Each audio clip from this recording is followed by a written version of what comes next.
The NFL schedule for 2024 has dropped, which means it's week 17 conversation time. Playoff schedules, playoff matchups, playoff weather. Does week 16 matter? Is it still just week 17? We're going to figure all that out today here on Legendary Sickos. Myself and Pat Correlating. Playoffs, week 17, all that good stuff. Let's do it.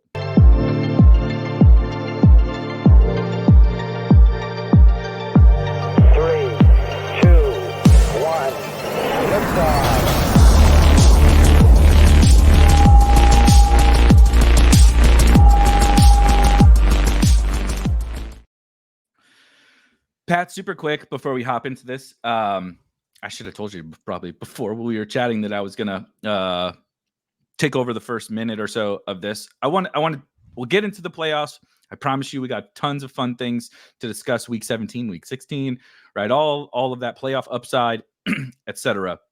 I did just want to give a super quick shout out to someone who was like incredibly impactful and important in my life. And honestly, I think in like hundreds, maybe thousands of other people's lives across the fantasy space. I would not literally be sitting here today if not for Evan Silva. Spike Week would not exist if not for Evan Silva. And it may seem like a little minor. The Establish the Run podcast came out yesterday, and Evan's taking a little time away to fix some of his health issues that he's having. And I thought it was really, really admirable for someone for basically, he's certainly on the Mount Rushmore of fantasy, if not the main person on the entire Mount Rushmore. To me, he is like the biggest and baddest dude to ever, be in our space. And what he did kind of helped lead to me and you being able to sit here on a Friday afternoon and talk 100%. About week 17. And so I did post a tweet. If you want to go here, I won't retell the story, but I kind of told my story. And quite frankly, why I'm here is so much to do with Evan Silva being kind and selfless to a nobody 26-year-old or whatever I was at the time that he had no reason to care about me, or he wasn't being compensated, it's certainly not in any reasonable amount. And he was just nothing but kind with his time, with his promotion. And I would not be here if it weren't for Evan Silva today. So just want to shout out to him for being so open and everything with what he's going through, and for making the right decision for himself to get better. So I know everybody goes through things. I certainly have. I'm sure people listening to this have. And so nobody is ever alone in that. It's even someone as big and awesome as Evan is doing the right thing. And I just wanted to shout him out because I thought it was really, really cool for him to be able to do that and open himself up. Yeah, I agree. I mean, I thought it was really kind of inspiring to hear him just be that open. And also just, I didn't have the story that you have, which I would recommend people checking out. Just super, super cool tweet that you shared with, your interactions with Evan early on in your career here. But I did meet Evan a couple times when I was kind of starting out, and super nice guy. You show up to some of this stuff and you're like, no one knows who you are, and you're kind of just like the random dude. But Evan always made me feel like super welcome, was like down to like hang. Like we were just like immediately you just feel like, oh, this is like a place I belong. He has that energy that's really rare.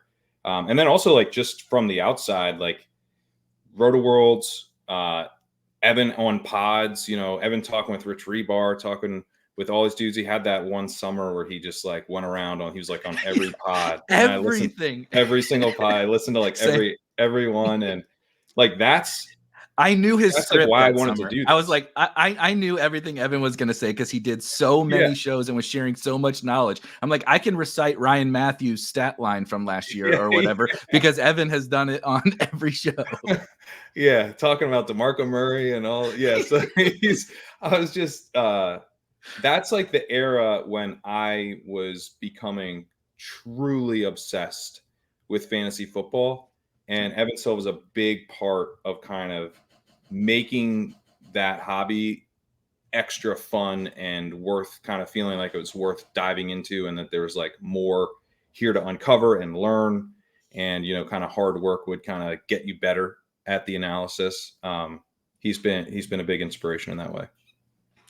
Totally agree. And yeah, I won't go on about the story, but it was it's a pretty cool story if you want to hear about how like just awesome of a person is. I think my experiences with Evan are a pretty good summary. What I also thought was really cool, Twitter can be, I'm not sure how much I would be on Twitter or if I would be on Twitter if we didn't work in this space, because it can be kind of not a great experience. It can be very toxic, including in our world. I'm certainly not, totally innocent on Just everything. is toxic, I think. It just brings it out. It's a toxic place where some nice things sometimes happen. And yesterday, and frankly today, although today it wasn't a nice thing, but the Scotty Chef, just bravo to golf Twitter and just Twitter in general. The memes and the videos and the jokes about the Scotty Scheffler thing were, absolutely hilarious. I was just dying laughing all morning. And then yesterday was another really positive. Like I shared my story with Evan, and a bunch of people, like you said, Rich is in there. My good friend Ryan Hodge is in there. Like all these, like he was doing, I think it was around that same time, for no reason. If anybody remembers Ryan Hodge and John Proctor, back then, they were like two of the best preseason NFL DFS folks out there. And this is and Evan and Levitan, to Levitan is included in this as well. They would go on shows with these guys to talk NFL preseason DFS. They had no reason to do that. Maybe they were shipping them a couple bucks, but it wasn't worth their time monetarily. They loved it. They loved being involved with other people. They loved helping people just because they loved the industry and they loved this game. And so, and they love talking about fifth string running backs, dude. So the last thing on this, I shared as a part of my story, I had a startup. Our whole plan was to try to bring in big names to do, it's kind of the new content, like the influencer marketing strategy, but back then, but nobody knew who the fuck I was, right? So like, I couldn't just like right now I could, find some people that are influencers in the space to work with. I'm a nobody building a nobody startup that I have no access to these people. I ending up getting Evan to come work with us because he's just too nice. And I shared a video that was one that we did back then. I think 2016, maybe 2017 was the video. And it was Evan and Davis. And it was right before Dak Prescott's rookie season when he got the job to be the Dallas Cowboys quarterback. And I listened to the whole thing, and it was like such an incredible blast from the past to listen to these guys. But the level of depth that this is, like I said, 2016, 2017, that Evan Silva, and shout out to Davis. Honestly, Davis was really good on there. Like the level of depth of going to, he's naming the slot corner for the Miami Dolphins, right? And why Eli Rogers is an intriguing week 1 DFS play in this, it's just, the guy is a legend. And so that level of depth and commitment is among how great of a person he is and everything. I just wanted to spend a couple minutes to shout it out because he is important, I think, to, even if you don't realize how important he is to you in this space, he's probably really important. Yeah, 100%. No, I'm glad you did that. So another thing that is important, and certainly at the top of everyone's minds, and both good and bad. We talked about the negativity sometimes of the Twitter sphere and stuff. The Week 17 and playoff upside, playoff schedule, all that kind of conversation has went from a contrarian idea, 2 or 3 years ago when we all first started talking about this, to something that is almost a pillar of the best ball space, but still a lot of back and forth on what does it really mean.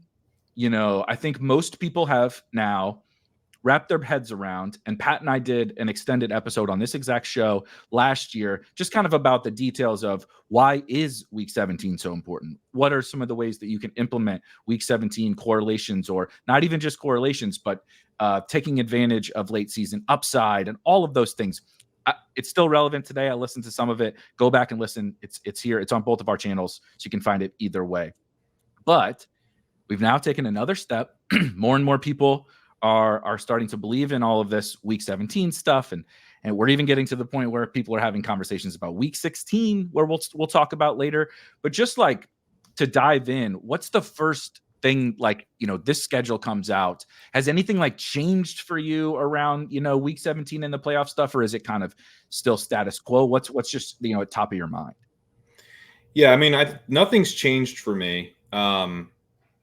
But I like that it seemed that maybe things are changing for other people.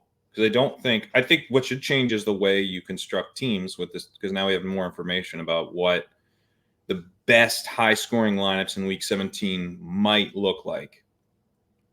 But we don't have very good information in terms of, which games we should actually be targeting, which we should be avoiding. And yet I do think that people are starting to act like we do. So, I'm actually wondering if Tyreek maybe gets flipped by Chase. I was in a draft last night. Chase went ahead. Oh, interesting. And, people aren't excited about the Dolphins going to Cleveland. You got the Tua weather narrative and everything. And that strikes me as silly. I mean, it just strikes me as silly. Like, Tyreek is an awesome pick. Gretsch is arguing he should be the 101, and I think he like everything he did last year, like he's got a case to be the 101. Like you're flipping him behind anybody because the weather might be bad. And it might be like sunny and it's not gonna be warm, but we know football doesn't matter if it's warm. It just is it historically cold, that's the problem with Tua when it was historically cold. It's not like because it was 45, We also don't know. Sorry, we also don't know how much of it was truly the cold, and the Dolphins got worse down the stretch in terms of it did get colder as the season went on. Yeah, so but it's like, which is it? Is it like because we could also tell the narrative of teams are figuring this kind of weird gimmicky offense that only has 2 receivers to throw the ball to, right? And they do the stupid orbit motion and fake, and Durham Smythe's running the same route every single. It's one of those things where I could make the case. I'm not saying right or wrong, but I'm just saying to be so definitive and say, oh yeah, Tua in the cold can't do it, right? Can't do it, when it's just not that cut and dry to me. Yeah, I mean, the way I would put it is like it feels a little like projectable touches. Like you're saying you've got, Rachaad White is a guy I'm really struggling to take right now, because you ask Rachaad White's backers if he's a good runner, and they're like, let's talk about something else. Well, he's a good receiver. Like that's the bull case. It's like, we don't need to talk about that. But did you see him catch that pass though? Good. It's not bad. Is it amazing? Nope. It's just not bad. It's like, okay. So that's like, Rachaad White could obviously have a really good season. He just held down an entire backfield last year. He could do it again. But they did draft someone, and he's not good as a runner. And that's generally a problem for running backs, and makes him a very fragile touch-based projection, in my opinion. As we look, like, why does that concern me? Not because of week 1, week 2, week 3. It's because chaos, things we can predict less and less as the season goes on. By the time we get to week 17, who knows what's going on in the Buccaneers backfield? I don't know if Rachaad White's going to be. It's certainly possible, but I would prefer to bet on a talented player. That gives me a higher floor. In addition to ceiling, it gives me a higher floor. It makes things less fragile because the talent can shine through. With Breece Hall, he had to go to Cleveland. He had to play with, a million different backup quarterbacks. Never got to play with Aaron Rodgers. Coming off a torn ACL, doesn't matter. He's that good, so he's going to smash because he's so talented. It actually raises the floor. So that's like the way one of the reasons that I think it's important not to get caught up in projected touches, because it's a fragile bet that can get pretty disrupted by the time we get to the end of the season. I would say that, like, if you're targeting any of these games specifically, with a high, like at a lot higher frequency than any of the other games, that's a very fragile way to approach this. Like, what if, Myles Garrett gets hurt? What if, the Cleveland offense is actually good? Probably not, but it could be. It's Jameis is out there. Maybe Jameis is out there. Honestly, I mean, we just saw this, right? Like, what if we get Jameis doing the Flacco thing? There's a million different ways. What if it's weirdly warm in Cleveland? What if it's rainy and the defenders can't keep up with Tyreek Hill? They're slipping and sliding, and Tyreek's zipping around, and actually the light rain makes the Dolphins that much more deadly. Like, we just don't know. how this is going to look in late December and trying to be like super precise about like this game's going to shoot out, this game's going to dud is not the way to go. And I think we're already starting to see some of that. I know a lot of people already know that, but it's just like, I mean, to the extent that we get any discounts or we have to say goodbye to some players like Sam Laporte, if Sam Laporte is at the 2-3 turn because he plays the 49ers and that's where the 49ers go, like, I don't think I'm going to have any Laporta. Like, I thought Laporta was a little overpriced to begin with. And if you're going to move him up like 6-7 spots in the third round, which is a huge difference. I mean, you're basically saying I'm willing to pay at a $200 auction budget. I'm going to pay $6 or $7 more because I really like this game in weeks. It's not worth that much. Having Laporta as a bring back on 49er stuff isn't worth, an additional like $5 in an auction. I don't think it's worth like $1 maybe. So yeah, that's where I'm like, if that type of stuff's going to happen and I can fade it, then I'm into that. So you hit on so many good things. I'm also glad we started here. I do want to quickly say, because I will forget, 40% off Spike Week products, and we got tons of free money. I won't give the entire full spiel again because I know it's a lot now, but that's because if you sign up for Legendary Upside and you sign up for Spike Week, it is kind of a little ridiculous, all of the things now. So obviously, let me sign up for Legendary Upside. Yes. Sign up for Legendary Upside. And this is not forever, but right now you sign up for a yearly subscription, you get $50 underdog credit. Takes about a week to arrive. People who did this last year, by the way, are getting $25 renewal credit. That's how we do it over at Legendary Upside. So you get $50 underdog credit, and then you get a promo code leg up. You take that over to Spike Week.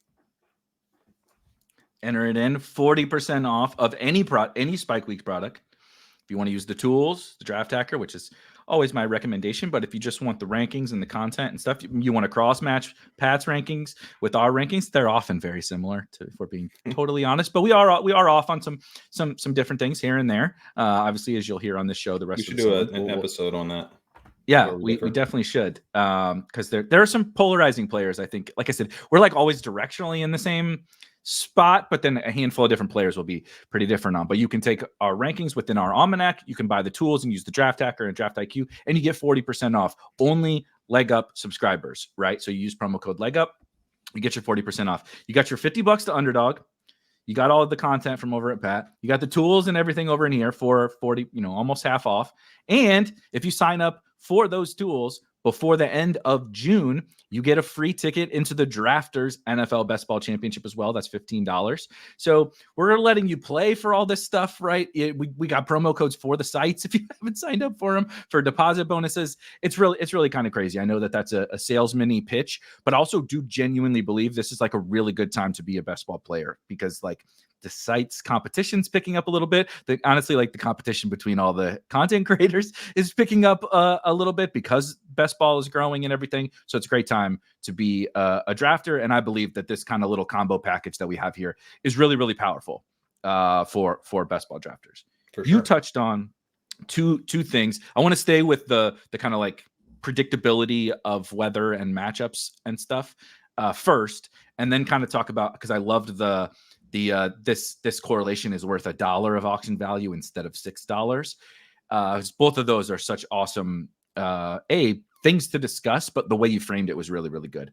The weather thing, I just got to say, it's the thing that floors me the most. If someone wanted to say, I'm pretty confident in generally my directional accuracy of the best matchups from a scoring environment perspective in week 17, I would say that they're wrong, and that's not how you should play this game of best ball, especially.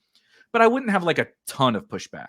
I think it's all natural it's natural for all of us to go through and say, okay, let me see here. Let me pick out a game. Colts Giants? Probably not as appealing of a game environment as Ravens Texans. Just from a general offensive firepower, we can say, okay, I like this game a little bit better. I don't think you should draft with that in mind. But if someone wanted to make that case, I'm not going to pound the table against them. The weather thing, I gotta say, if there's something jumping the shark, it's probably weather predictions in May about Christmas. like, dude, I live in St. Louis. Sometimes there are 7 foot of snow outside on Christmas, and sometimes it is 60 and sunny. I don't have the slightest goddamn idea what weather is going to look like in my own hometown. Nonetheless, all of these different places across the country. And even if the weather is bad, you outline situations where sometimes bad weather can be better for the offense, right? Or at least like one portion of the offense. Yeah. I played defensive back in college. I never wanted to play in the rain, ever. I understand that they say it's worse for the offense. It was worse for me. Your footing, it's certainly on grass in the rain, is a miserable experience for a defensive back. I was covering NAIA and Division III wide receivers, not Tyreek fucking Hill. Okay. So like, I can only imagine what it's like covering the most uncoverable dude of all time in terms of speed when I have no footing and he knows where he's going. And so I just think that if you have that belief, like, oh, you know, the weather in Seattle or whatever is probably going to be scary in week 17, like, I just wouldn't have that adjust. Well, I'd also say, like, strategy. if you're feeling that way, I mean, have you done this as a DFS player? Because if you have, you kind of know that, like, even the day of, DFS players it's not clear if the weather should even be factored in, right? Like, maybe the total drops, and so that affects the projections a little bit.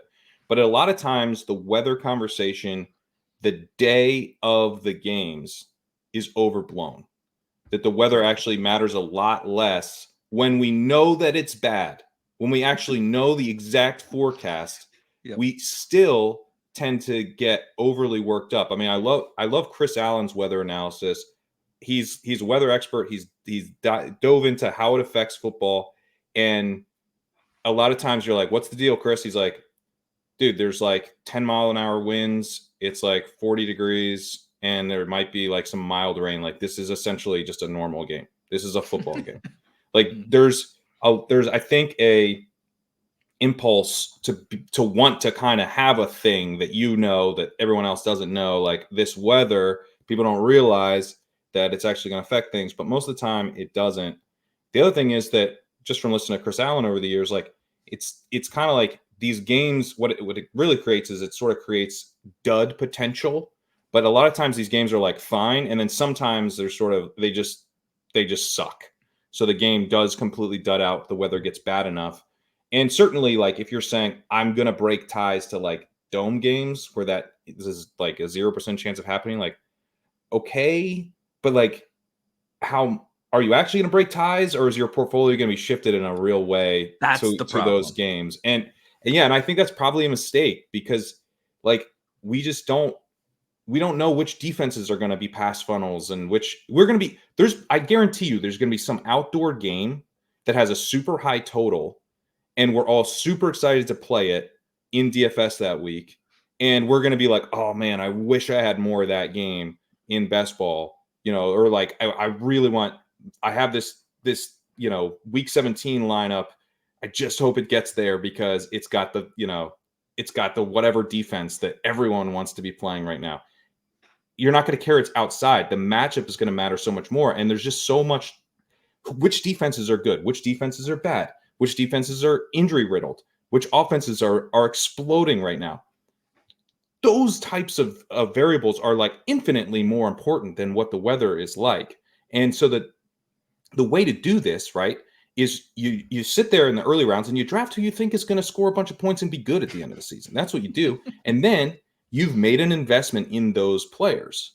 And at that point, you say, all right, well, these dudes are going to go off in week 17. I know that. That's how I'm going to win all the money. So let me take advantage of that information that I now have, that these games are the nuts. And I'm going to bring another guy on the other side of this, because this game is like, it had a high total coming in. Everyone was excited to play it, and it's delivering right now. And so I'm gonna take advantage of that. I'm gonna build around that. If you draft Tyreek and then you go, oh, I can't draft Amari Cooper because it's too cold. Why'd you take Tyreek? Tyreek's going off, or the team's dead. What are you doing? I almost just spit my drink out. Yeah, I can think of a lot of reasons not to draft Amari Cooper in week 17 weather. Is not one of them. especially given he just dropped a 50 ball in Cleveland, wasn't it, in week 16 this past season? So, well, you have a Amari Cooper at home narrative. Yeah, so that's true. You get that's that. true. Even so if I don't even know how to rack, and I don't even know how to prioritize all these things. Honestly, he's the youngest. He's the youngest old guy of all time, right? He's the Jason Tatum of wide receivers. That he's always going to forever be 24 or whatever. Amari Cooper, but he's hurt all the time. And so anyway, being a little silly, but the DFS point is so good about what happens. I host a show every Sunday mornings during DFS season on Roto-Grinders, an hour and a half before the slate locks. Used to actually do it with our good friend Ben Gretsch 1 year. Ben and I did it together.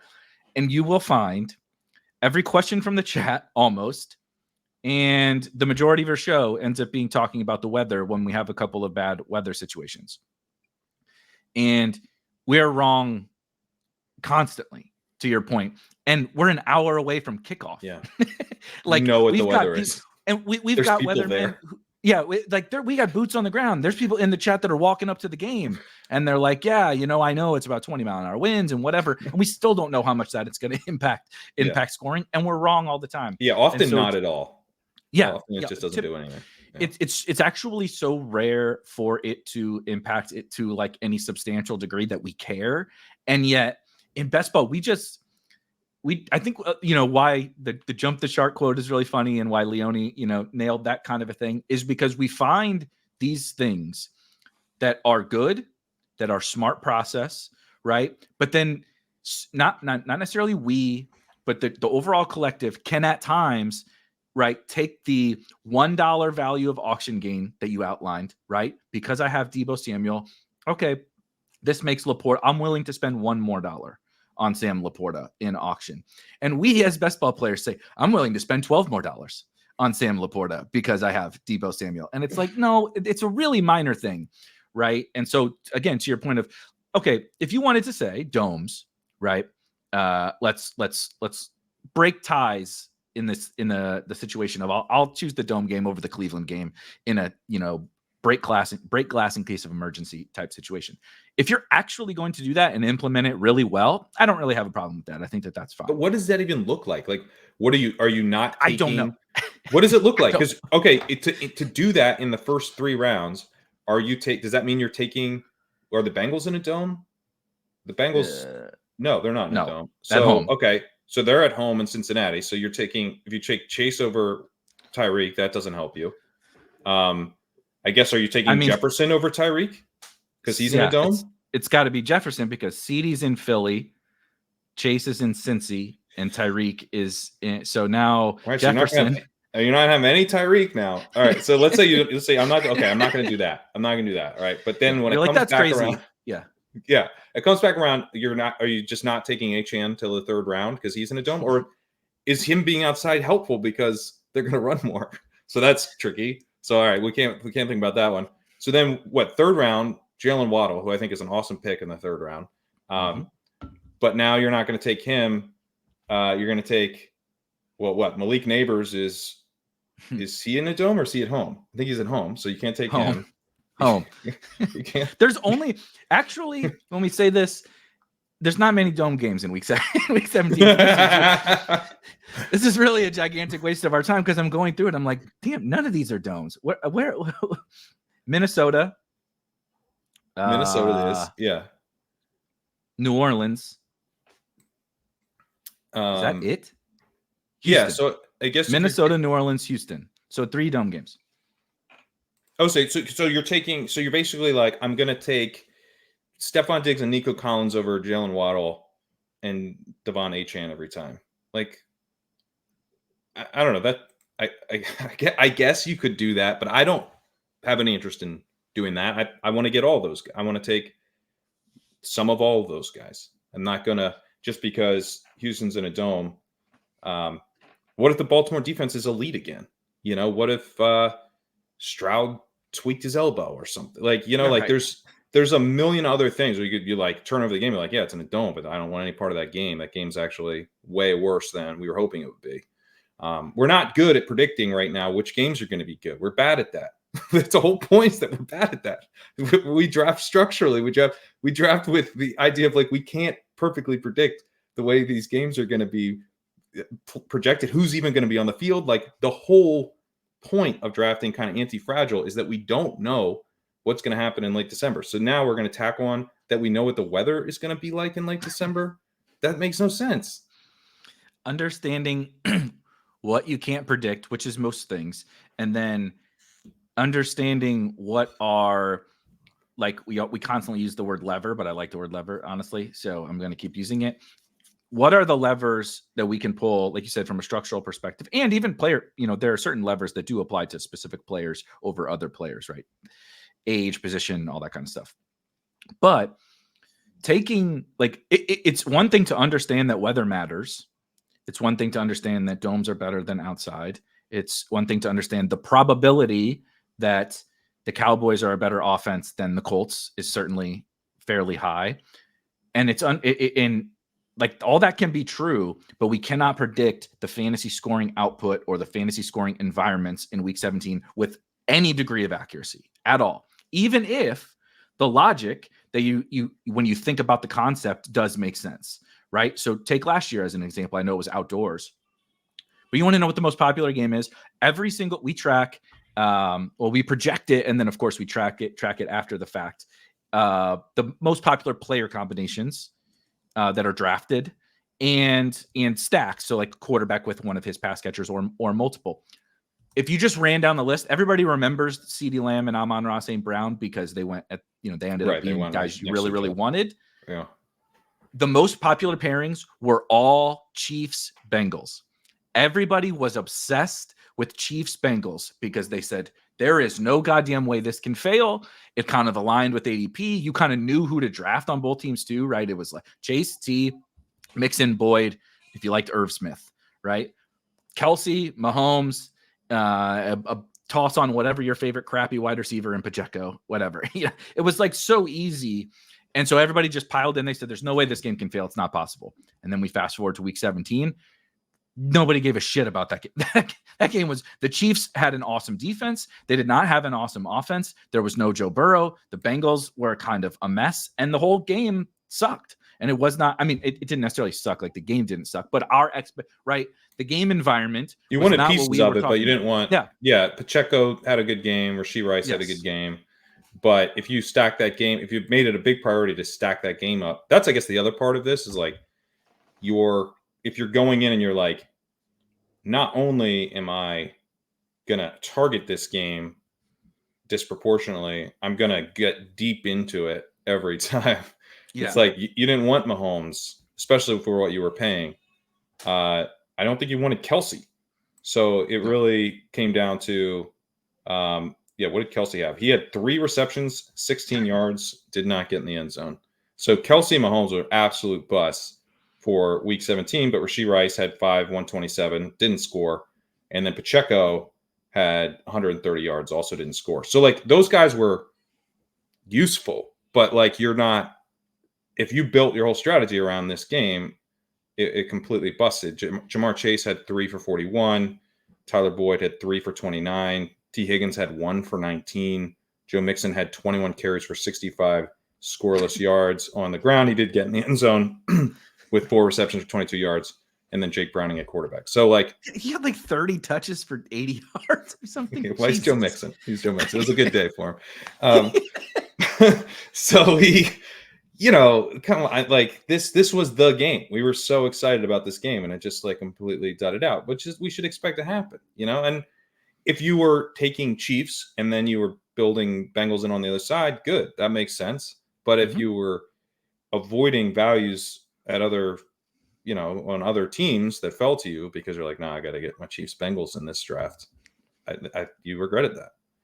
So let's talk about that, because I think that's a really fascinating part of the whole correlation thing. Is we're accepting that it's a good thing, but I think what I see a lot, whether it be from folks in the Discord, folks on Twitter, folks in the YouTube comments, it's a lot more of like what you outlined. And I think it's a couple things that come into play. One, I constantly talk about back to front drafting.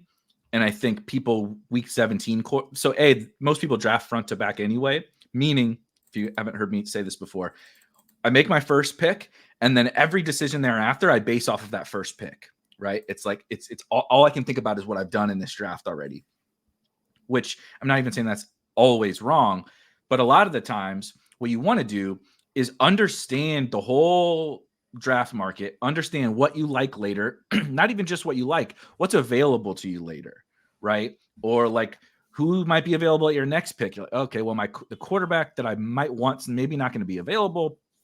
All these different things. Understanding when we'll talk about backdoor stacks and stuff over the course of the summer. When do I got to go to that Patriot, right? When do I have to have the Drake Maye, Hunter Henry, Javon Hopefully Baker? a lot. Hopefully the answer turns out to be a lot. That's a really good thing to do. It's very easy. Yesterday I drafted a BBM team it was not intentional, but I got backdoored into Bo Nix, Greg Dulcich as a stack. Didn't feel I was fun. hoping you weren't going to say Dulcich there. It wasn't fun. No, I was hoping I wasn't going to have to click them. Okay. So I'm right there with you, but sometimes shit happens. But I never forced anything the whole way because I knew what I had coming later to me. And that's the same thing with the week 17 stuff where people will see I drafted Jamar Chase, right? And it's a bad example because they play the Broncos. Who's a Cowboys, Eagles. I drafted CeeDee. Who's the next Eagle? Right. Mm-hmm. And then it's like, okay, I took that Eagle. Now who's the next Eagle again? And now do I get Hurts? Okay. Even if I didn't get Hurts, okay, now I got to have Dak. And then I got to have Ferguson. And then I got to have Zeke. And it's like everything is built off that front part of the draft. Whereas I'm much more, maybe I'm turning Zen as I get older, which is definitely not true. But like you, where I'm like, I'm taking the best picks, and I'm like, I'm gonna build my team in the best way possible, and then as I go, there will be times where like, okay, now this week 17 little correlation makes sense. It may not be on my main stack, it may not be on my first round pick. My biggest week, so your winning week 17 correlation in your Best Ball Mania team, which also funny enough was higher owned in DFS slates that Sunday than it was like significantly higher owned. That's what you're trying to think. You're trying to think that the Brady, Evans, Godwin, DJ Moore stack was like a not a low owned thing to play in, say, the Millie Maker on DraftKings that Sunday for DFS. I remember Pete ran that lineup. Yeah. Pete, I didn't get to that. This is how I didn't get to that lineup. Maybe partly because I had it as my BBM ticket, but I didn't play that in DFS, and Pete did, and I was like, I remember being jealous of his Brady double stack. You were like, I left another milli on the table. Like, well, at the time I didn't. I was like, this BBM thing.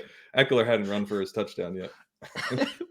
But like, that's exactly what you're trying to have happen, right? You're trying to have you show up Sunday, and it's like nobody has this in the BBM finals.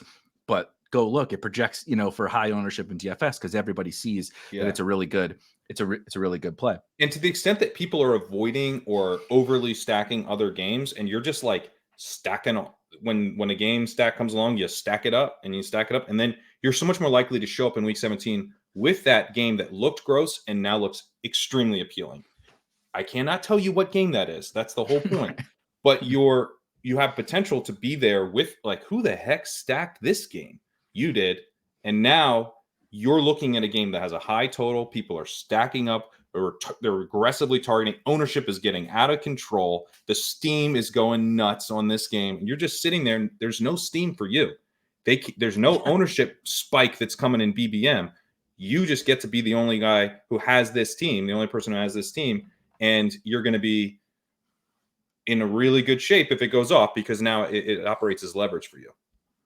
100%. And you can get to a lot of that more frequently by not forcing things from the jump, by kind of letting your draft, I love to kind of push back sometimes on the let the draft come to you. Cause I do think, but it's actually not, I believe in letting the draft come to you from like the week 17 thing. Like why it's powerful is because you're letting the draft come to you in that you're pulling all the levers that you think are the most powerful at each pick. And then you're tacking on this other thing, right? That's boosting that guy, the $1 extra. And maybe it is, right? Like you said, maybe sometimes it is more unique. You're stacking edges And it's another edge that you're stacking. It's not the only, like a lot of the times people come on the clock and they'll say, the week 17, that's all that matters right here. And it's like week 17 is all that matters for the tournament. It's not all that matters while you're drafting. And I think people misconstrue those two things. And so it's all that matters in the tournament, because you literally, that's where all the money, but you need your players to go off in week 17 in that sense. Game stacking for week 17 is not all that matters. Correct. You know, having bringbacks on your roster is not all that matters.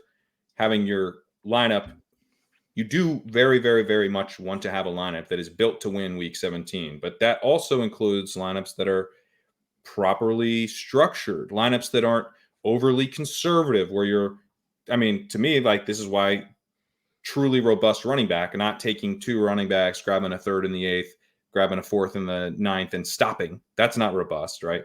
That's hyperfragile, which works. Hyperfragile is a strategy that actually works. Robust is if you were to go 5 straight running backs. Team's dead. Because you know why it's dead? You're not going to have enough upside in week 17, because you're going to get 3 of those scores. You have 2 zeros guaranteed, because you can only play 3 running backs. So you've just taken 2 zeros in the final, right?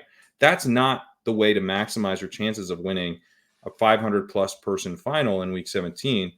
And then obviously you can take that and expand it out. But I mean, this is why zero running back is a strategy that both of us really like, because there we're taking on some risk, but when we hit on those late round running backs, it allows us to pair strong running back production that people were having trouble projecting, because guess what? It wasn't strong until the late season, but we scraped through. We finished second in our initial pod.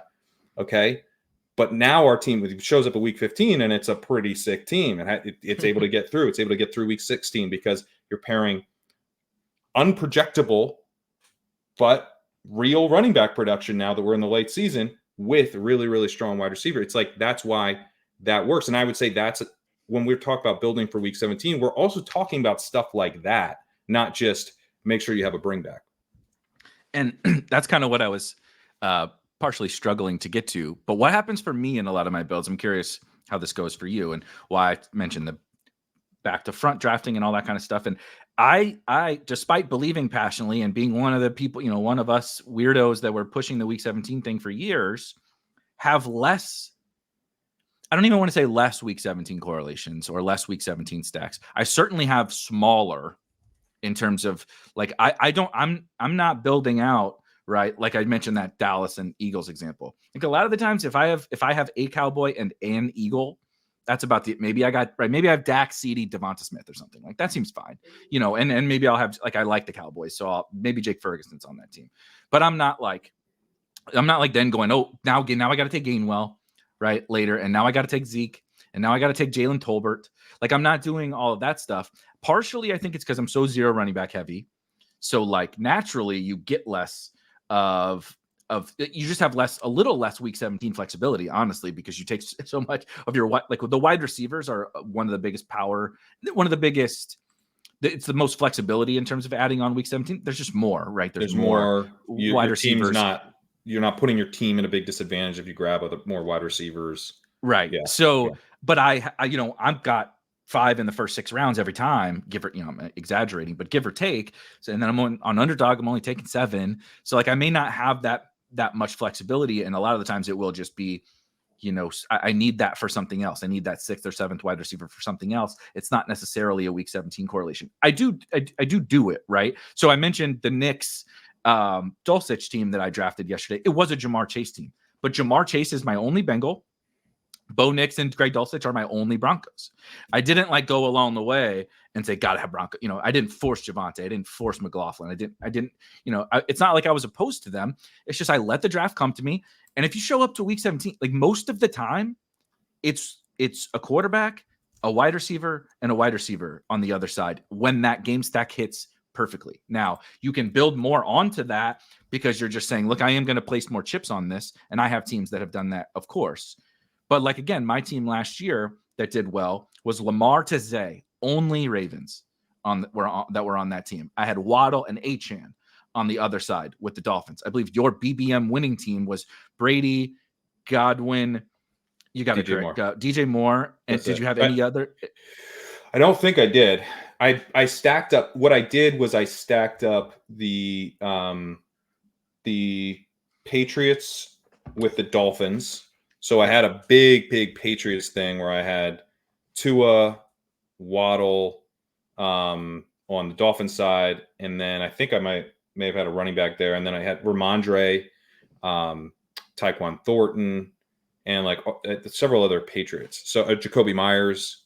So I stacked up the Patriots without their quarterback, and then I had Tua on the other side, but I didn't have as many Dolphins as I had Patriots. The Patriots are really cheap, so I just threw on a bunch of Patriots. That's probably like where we would differ the most. Maybe is that I actually do like the Jalen Tolberts of the world. Like if I've got an Eagles Cowboys, I'm pretty interested in Jalen Tolbert because I think he's a starting wide receiver on the Cowboys, and so I know that game is going to be fertile ground for fantasy points. And one thing that I like about the Week 17 game stacking stuff is that I'm trying to get a lot of scores to hit my roster at once. Now, I need to win this tournament. I need massive landscape altering scores out of my early pick. I need them. I don't need them from my early picks necessarily, but I need them. Where are they most likely to come? Some of your early picks. Some of my You're not early going to picks. win it with none of your early picks doing anything. Yeah. You need so my multiple early of them picks to have big games. Yeah. Yes. And what's most likely to drive that? Them being awesome, them having great seasons.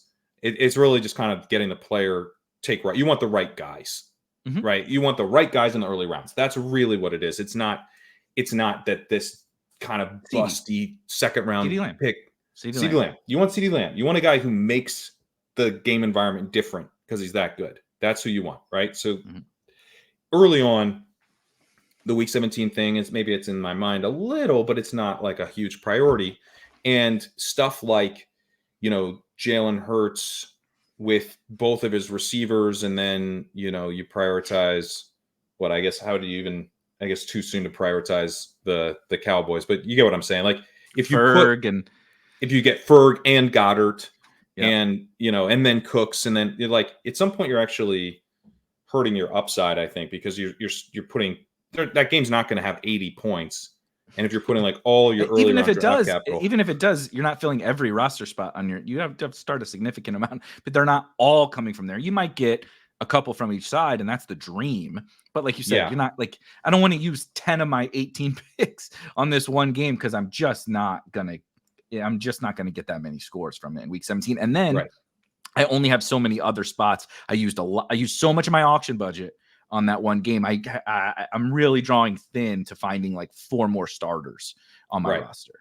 What you really want is like you hit on CeeDee Lamb, you hit on Lamar Jackson, you hit on all the guys that we wanted last season. You had Brees, you had Kyron, you had all the guys that you wanted to have, but then you basically you landed on some good game environments, and you brought back other scores that, like Sam Laporta almost had a dud, but the way I think about it, I think CeeDee Lamb going off and kind of forcing them to pass a bunch. It's the perfect Week 17 example. Is he probably should have dudded, but the game is why he didn't. The game helped him not dud. So by pairing him with you got the CeeDee Lamb nuclear game. That nuclear game is likely to potentially like also offshooting from that, or like little side, you can catch a little like extra touchdown. Like, and where's catching that extra touchdown helpful? Round 16, round 17, right? It's not so helpful in round 7. It's much more helpful if for free, you're like a tight end touchdown. You grab that and you throw that in your lineup too. Sam Laporta was on my BBM team last year, coming out of that Saturday night game. I was like, I'm live because I got that touchdown. I had Ferguson and Sam Laporta, and I'm like, please God, let me get a tight end touchdown out of this game. So, at first I was like, oh yeah, let's go. But then pretty early on, you're like, oh, just get in the end zone, baby. And he did, and it's like, I don't think in a lot of scenarios, I don't think that happens, but I think but when CD was going off like that, I think it actually improved the chances that Laporta was going to get in the end zone, because the Lions are just kind of desperate. They're speeding up, throwing a bit more and everything. Mm-hmm. It almost didn't happen, right? It's not guaranteed to happen or anything, but I think it just gives you a little extra chance of catching something usable in the late rounds. And when you have the CeeDee Lamb score, when you have Breece Hall, when you have Kyron Williams, right? These are the guys who are on my team. Didn't have enough ultimately because it had a fucking Geno stack. Great job, me. It makes you feel better. I had to see that the most players in any one individual game that I had on my team was in that game. I just happened to have Lamar and not Geno. So that's yeah, well, good for you. I would prefer. You want to trade? You want to trade? I'll fucking trade you spots right now. I don't want to hear it. The best part. So I got 12th. Right? Yeah, I was super live. Right.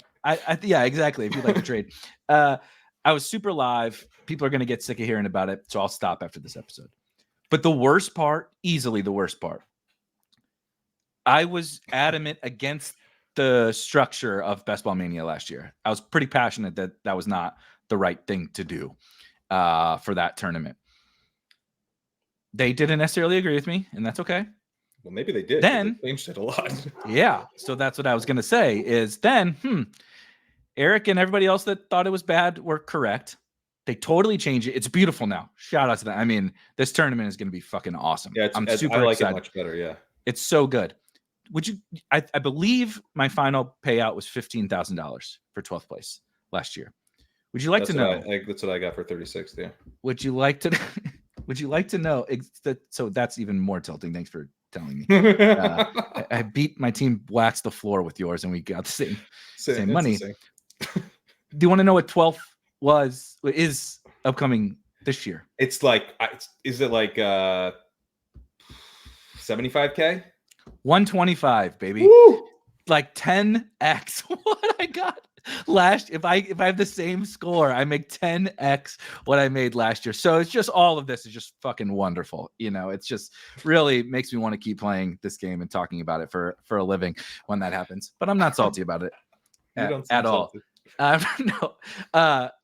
Back to the point though, I actually think this is maybe the best part about the whole Week 17 conversation. So first, I want to say I do take Jalen Tolbert. I also take some Ryan Flournoy. I'm on the Dallas thing. Okay, I have a lot of Dallas stacks. I mean, I have CeeDee Lamb ranked 101, so I do get him just a tad more frequently than the market does. Not crazy, but a tad more. And I really like I think I'm way higher on every Cowboy in the ranking. So naturally I get quite a few Cowboys. I totally agree with you. Like, I mean, the Cowboys wide receiver 3 doesn't get drafted. That seems pretty crazy to me. So I'm targeting that situation. Well, you think it's Flournoy, not Tolbert? I know, not necessarily, but I'm mixing in. So I'm probably gonna have 2-1 Tolbert to Flournoy. Basically, I'm not convinced that Tolbert is good enough because he did get to play last year. Like he kind of took Gallup's job by the end of the year, which is good. But he also didn't do anything with it. So it's like, no, not really. I'm just not going to be like 100 Tolbert and 0 Flournoy is kind of my general premise. Makes sense. But I'm open. Like I'm interested in that player or that player archetype. So then when I get to week 18, when I get to round 18 and he correlates, I'll absolutely put Jalen Tolbert on those teams. The difficult balancing act is when do you draft the player? When do you set, like, how high do you have to have that player ranked, right? What kind of player does it have to be for you to say, I'm willing to draft him on here because he does fit that? Because I'm targeting that Tyquan Thornton, right? I'm trying to get that Tyquan Thornton thing or the KJ Hamler thing from Herzig or whatever. I'm trying to get that. But like Tyquan Thornton was a second round rookie, runs a 4.240, ambiguous wide receiver room, right? KJ Hamler was a prospect we were all excited about, somewhat ambiguous wide receiver room. So like they were not only Liam had Amon-Ra, who was Amon-Ra. These are not ambiguous. These are not only correlated picks, but they're really good. In my opinion, just like picks in a vacuum from their profiles themselves. So Reed had Jaden Reed. Rookie wide receiver on every apparently it's just so Ryan Flournoy is clearly what we're figuring out here on your Cowboys Eagles teams. But like so how I did it wrong, I think last year, and why I really want to talk about this and why I'm maybe possibly overcorrecting is I would toss on a Braxton Berrios to a Ravens Dolphin, right? It's like I got Tua, Waddle, Mark Andrews. Let's put Berrios on there because I was doing exactly like what you were saying. I'm like, he projects to be the slot receiver. I'm not sure he's terrible, but like at the end of the day, Braxton, come on, it's Braxton Berrios. Like I didn't like him. The only time I ever drafted him was on teams like that. So if I'm never willing to draft a guy ever, unless it's like as a toss on onto here, I don't want to make that I don't want to draft undraftable players because they have no outs to like winning me anything just because they correlate, right? But I do want to draft draftable players maybe that I'm lower on and fit them onto the right teams where they make sense, you know? So how do we draw that line of he's good enough to where I'll toss him into here and or he's so bad that even though he correlates, I don't want to draft that guy? Yeah, no, I think that is actually kind of tough because is it a bring back or is it a stack? Like I think if you have, you know, Justin Herbert, then in the 18th round, DJ Chark kind of is interesting to me, even though I don't think he's that great, but maybe he's a starting wide receiver or he's a deep threat. I could see taking him for sure. If he's just a bring back, then maybe I want to be thinking, is there a rookie on the other side that I don't get a lot of? Like Malik Washington, if I have a Browns thing, Malik Washington is kind of interesting to me. You know? And you know, maybe that's just kind of punting it off because he's going to play behind OBJ or whatever. I hope he's not fucking behind Odell. Don't put that out there in the world. I'm just saying, I mean, we could be. I mean, maybe week 1, but Jesus Christ. I think I said this last week. I don't want to reiterate though. I would like to take it. I'm trying to be pro. If he can't ever get on the field over 35-year-old Odell Beckham, then Jesus Christ.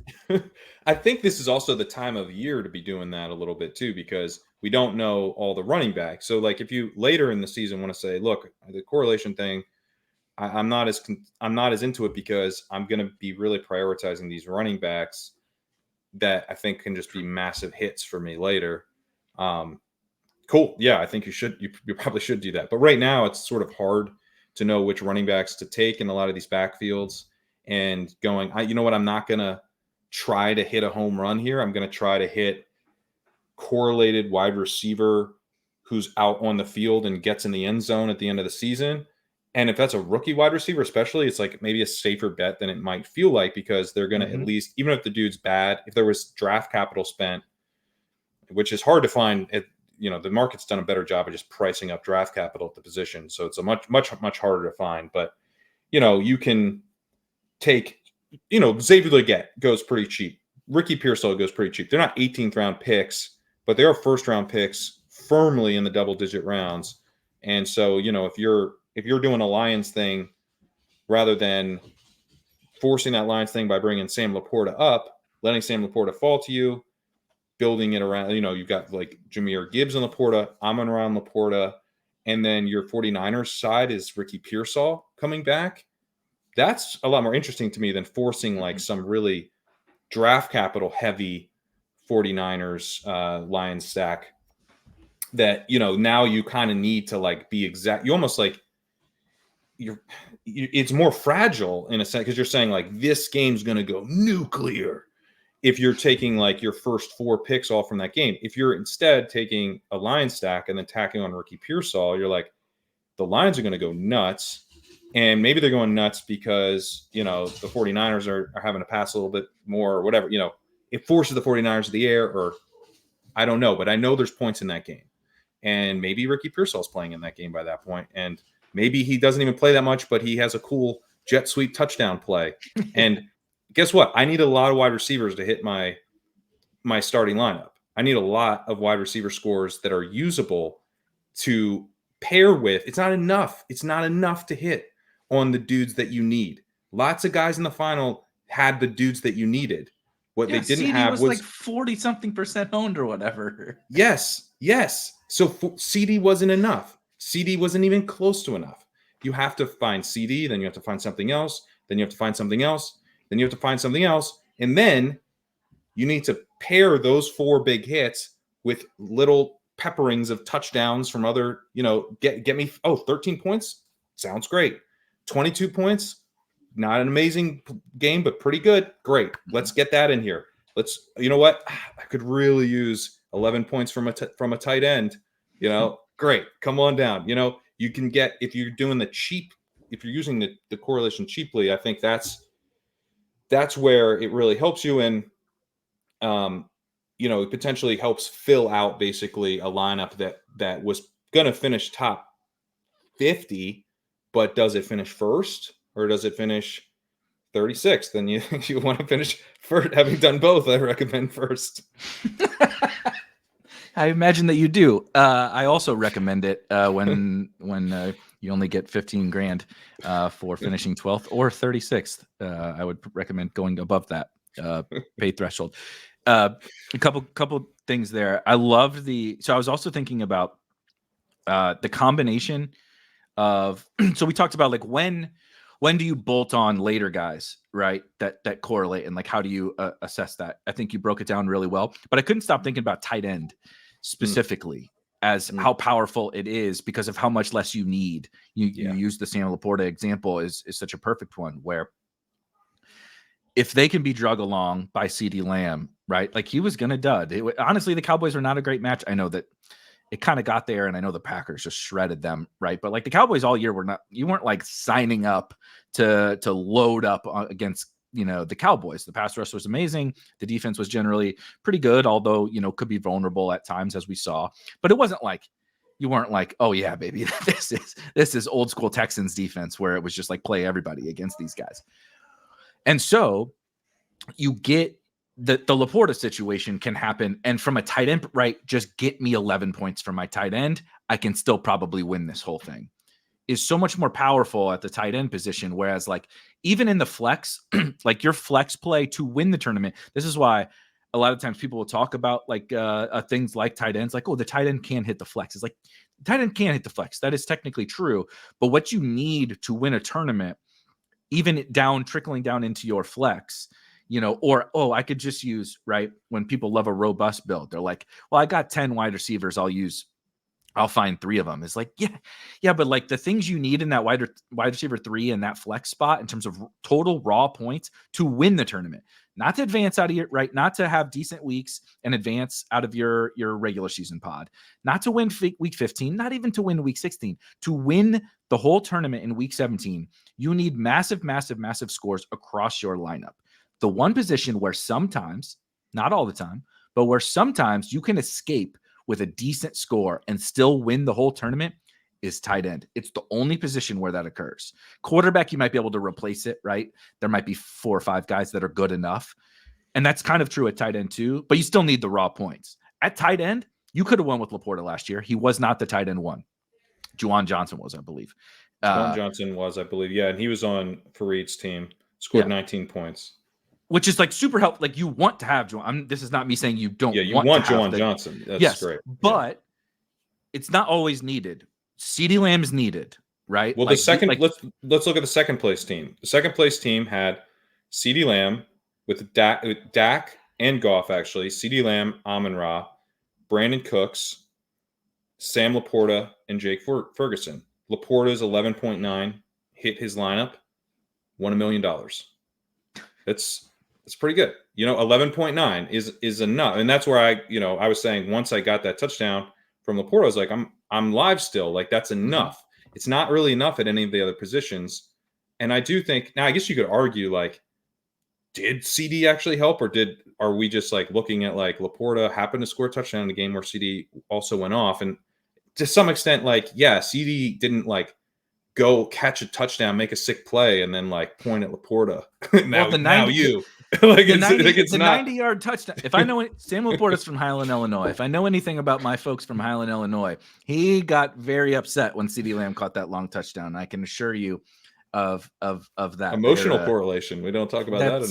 See, yeah, factor that into your models, you nerds. But you're right. It's like, you know, do we know how much it's it's a little extra boost, but we're trying to do something very, very difficult. And so if I can do it very cheaply, this is where, you know, if I have to spend up for this little tiny frill, I don't want to. But if you're giving me in the 16th round, I'm deciding between a couple different tight ends, and sure, I could have taken Juwan, right? That would have been even better. But what are the chances that Juwan is, you know, any of these other random guys who does nothing? Instead, I make that tiebreak to Sam Laporta.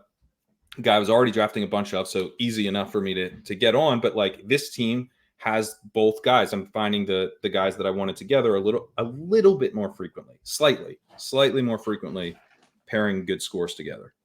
Other thing I wanted to talk about in terms of maybe a little bit more on the expensive end is the specific kinds of players I find I think about pairing a little when they're not. I love the cheap thing, and that is easily the lever I pull the most. The kind of like let the draft come to me and correlate along the way where I think it makes the most sense, right? Or where I'm in a pocket where like I got 6 guys, they all look the same to me, and I took, that this is legitimately, again, this is what happened to me last year. I took DK Metcalf in the 3rd round, who I was like lukewarm about, and we got to the 6th or 7th, and I'm like, it's a bunch of wide receivers. I'm drafting a 0 running back team. George Pickens, come on down. I was underweight George. I was not excited about George Pickens last year, but he made sense on this team. And I specifically bring up that one because the player archetypes also matter to me as well, not just the correlation. If I'm correlating, this is multiple years ago, but for anybody that's been playing best ball, remember when Allen Robinson was on the Bears and like Brandon Cooks was on the Texans, and they were like the projectable volume wide receivers type things? It's like pairing, let's say those 2 guys played in week 17. It's a less attractive pairing to me than say a DK Metcalf and George Pickens, because a Tyreek Hill, a Jamar Chase, right? Those kinds of guys, when those 2 guys fit together, you mentioned Achan, like in Njoku Achan or something like that, a big play tight end with a big play running back. The ceilings, like the game environment, like they can each like have that, want somebody, we always call it like speeding up the game. Tyreek Hill's the king of speeding up the game. That like, even if it's not a touchdown, you get, there's a 40-yard catch for Tyreek. Oh, there's 25. Oh, they scored. It may not even be him, but it's like they scored. And the next thing you're like, Jesus Christ, they just scored in a minute and a half. And guess who's on the other side? Lamar Jackson. Who's the king of speeding up the game at the quarterback position? Lamar Jackson. You're like, oh no, scramble, 60 yards, Lamar. The next thing you know, you're 4 minutes into the game, both teams have scored. And it's like, oh shit, okay, this is good. The speeding up the game thing is also important to me. So like when Allen Robinson needs 12 catches, to get to 100 yards and maybe fall in the end zone once or twice, that's a little less appealing to me. Now, I'm not upset about that, but from a correlation angle, like give me George Pickens catching a 70-yard touchdown and then DK Metcalf catching a 70-yard touchdown, because that's happening really fast. It's speeding up the game. They feast off of each other and all that kind of stuff. So I think that that's small, again, like we're talking about, like this is a dollar change in your auction value type thing. It's small, but I lean to that more than, Deontay Johnson. Who do they play? Deontay Johnson with Bucks. So Deontay Johnson and Chris Godwin. Yeah, it's like, and I like Chris Godwin, but like Deontay Johnson, now that's going to be the nuts, by the way. Yeah, 100%. And I'm not drafting Deontay, so I'm definitely going to lose. I'm not really drafting Deontay either. Right, but like, the Nico Collins and Zay Flowers or whatever, or Mark Andrews or Lamar and Nico Collins. I could see like, okay, yeah, I could see how that hit, right? Tank Dell. I could see how that thing happens. But Deontay Johnson, Chris Godwin is like the game environment isn't impacting them quite to the same level as these. I mean, CD caught that like 90-yard touchdown. It was a big deal. It was a huge turning point in the best ball final. But it could be the case that they happen to be in game environment, that's surprising to us now. We don't expect this to be the case. We'd expect the opposite, really, that both are kind of leaning on the run. But for whatever reason, everyone knows this was true last year. Everyone knows you throw on the Bucks. Maybe everyone knows you throw on the Panthers. And all of a sudden, it's just like there's just a lot of passing volume in this game. A lot more than you're paying for with like a 6th, 7th round price on Godwin, 8th round, 7th, 8th round Deontay, whatever you pay. Then, you're getting way more, in a correlated way more targets than you really have a right to at those prices. So even there, I'd see what you're saying, and I generally agree that get targeting these guys who are going to kind of help you, just like shootout potential, but also like as the price gets cheaper, and I like a guy, and he's correlated, like sure, let's do it. But it's the liking, but it's you the like liking, him. Yeah. I'm not going out of my way for Deontay Johnson if I don't like him, and that's probably why I brought it up. So I should have put that part in there. Is like I have Deontay Johnson ranked, I think maybe 2 rounds after. It's Yeah, somewhere. I'm not a big fan. I'm not a big fan. I do actually like Chris Godwin, but I do so too. I like if him. I take Chris Godwin, I don't go right. I'm not starring Deontay Johnson because he now becomes a priority to me. If he falls to a price where I think it's applicable to take him, I will take him on the Chris Godwin team. But I don't go out of my way. Whereas here's the thing I would say though, I don't draft Deontay Johnson like at all. And so what I like about the week 17 correlation to me is that like sometimes I'm gonna just get lucky that like it turns out Chris Godwin doesn't even play. Like there's a contract dispute. It's clear they're going to cut him. The team's in disarray. They're whatever. Like he's gone. They actually gets traded at the trade deadline. He's not even on the Bucks. But Deontay just like goes off, and I'm like, and I got to Deontay because of Godwin. Dumb luck that actually helped me, but I got to Deontay, and I'm not taking Deontay. Now, I'm just saying specifically because I don't really take Deontay. So finding ways to make myself take guys I don't normally take that I don't think I should have zero of is still a perk. Yeah. Even if, I mean, the reason I got there ultimately has no bearing on why that ended up helping me. But I do think like he becomes a little bit more of a priority for me, partly because I don't take it. Now, on the flip side, if I was taking Deontay constantly and then I take Chris Godwin, and now I'm taking Deontay like 6 picks ahead of ADP, that's probably reinforcing something I need to like cool off of. It's actually making a problem worse. Yeah. And so I think what I would add is their price and your assessment of the player still really matters. There will become a price where if I have Chris Godwin, right? So again, we're establishing that correlation adds. Again, we're just using this example, the dollar of auction value. So Deontay is moving up my rankings, right? They're not dynamic. When I go to underdog, I can't physically move him up during the draft, but I'm mentally saying, when he's in the draft hacker's highlighting him, so I know it on the screen. So I'm like, okay, he goes from I'm just making this up, right? He goes from 85 to 80 in my rankings. I'm just, like I said, he moves to the top of that tier of wide receivers. Yeah, sure.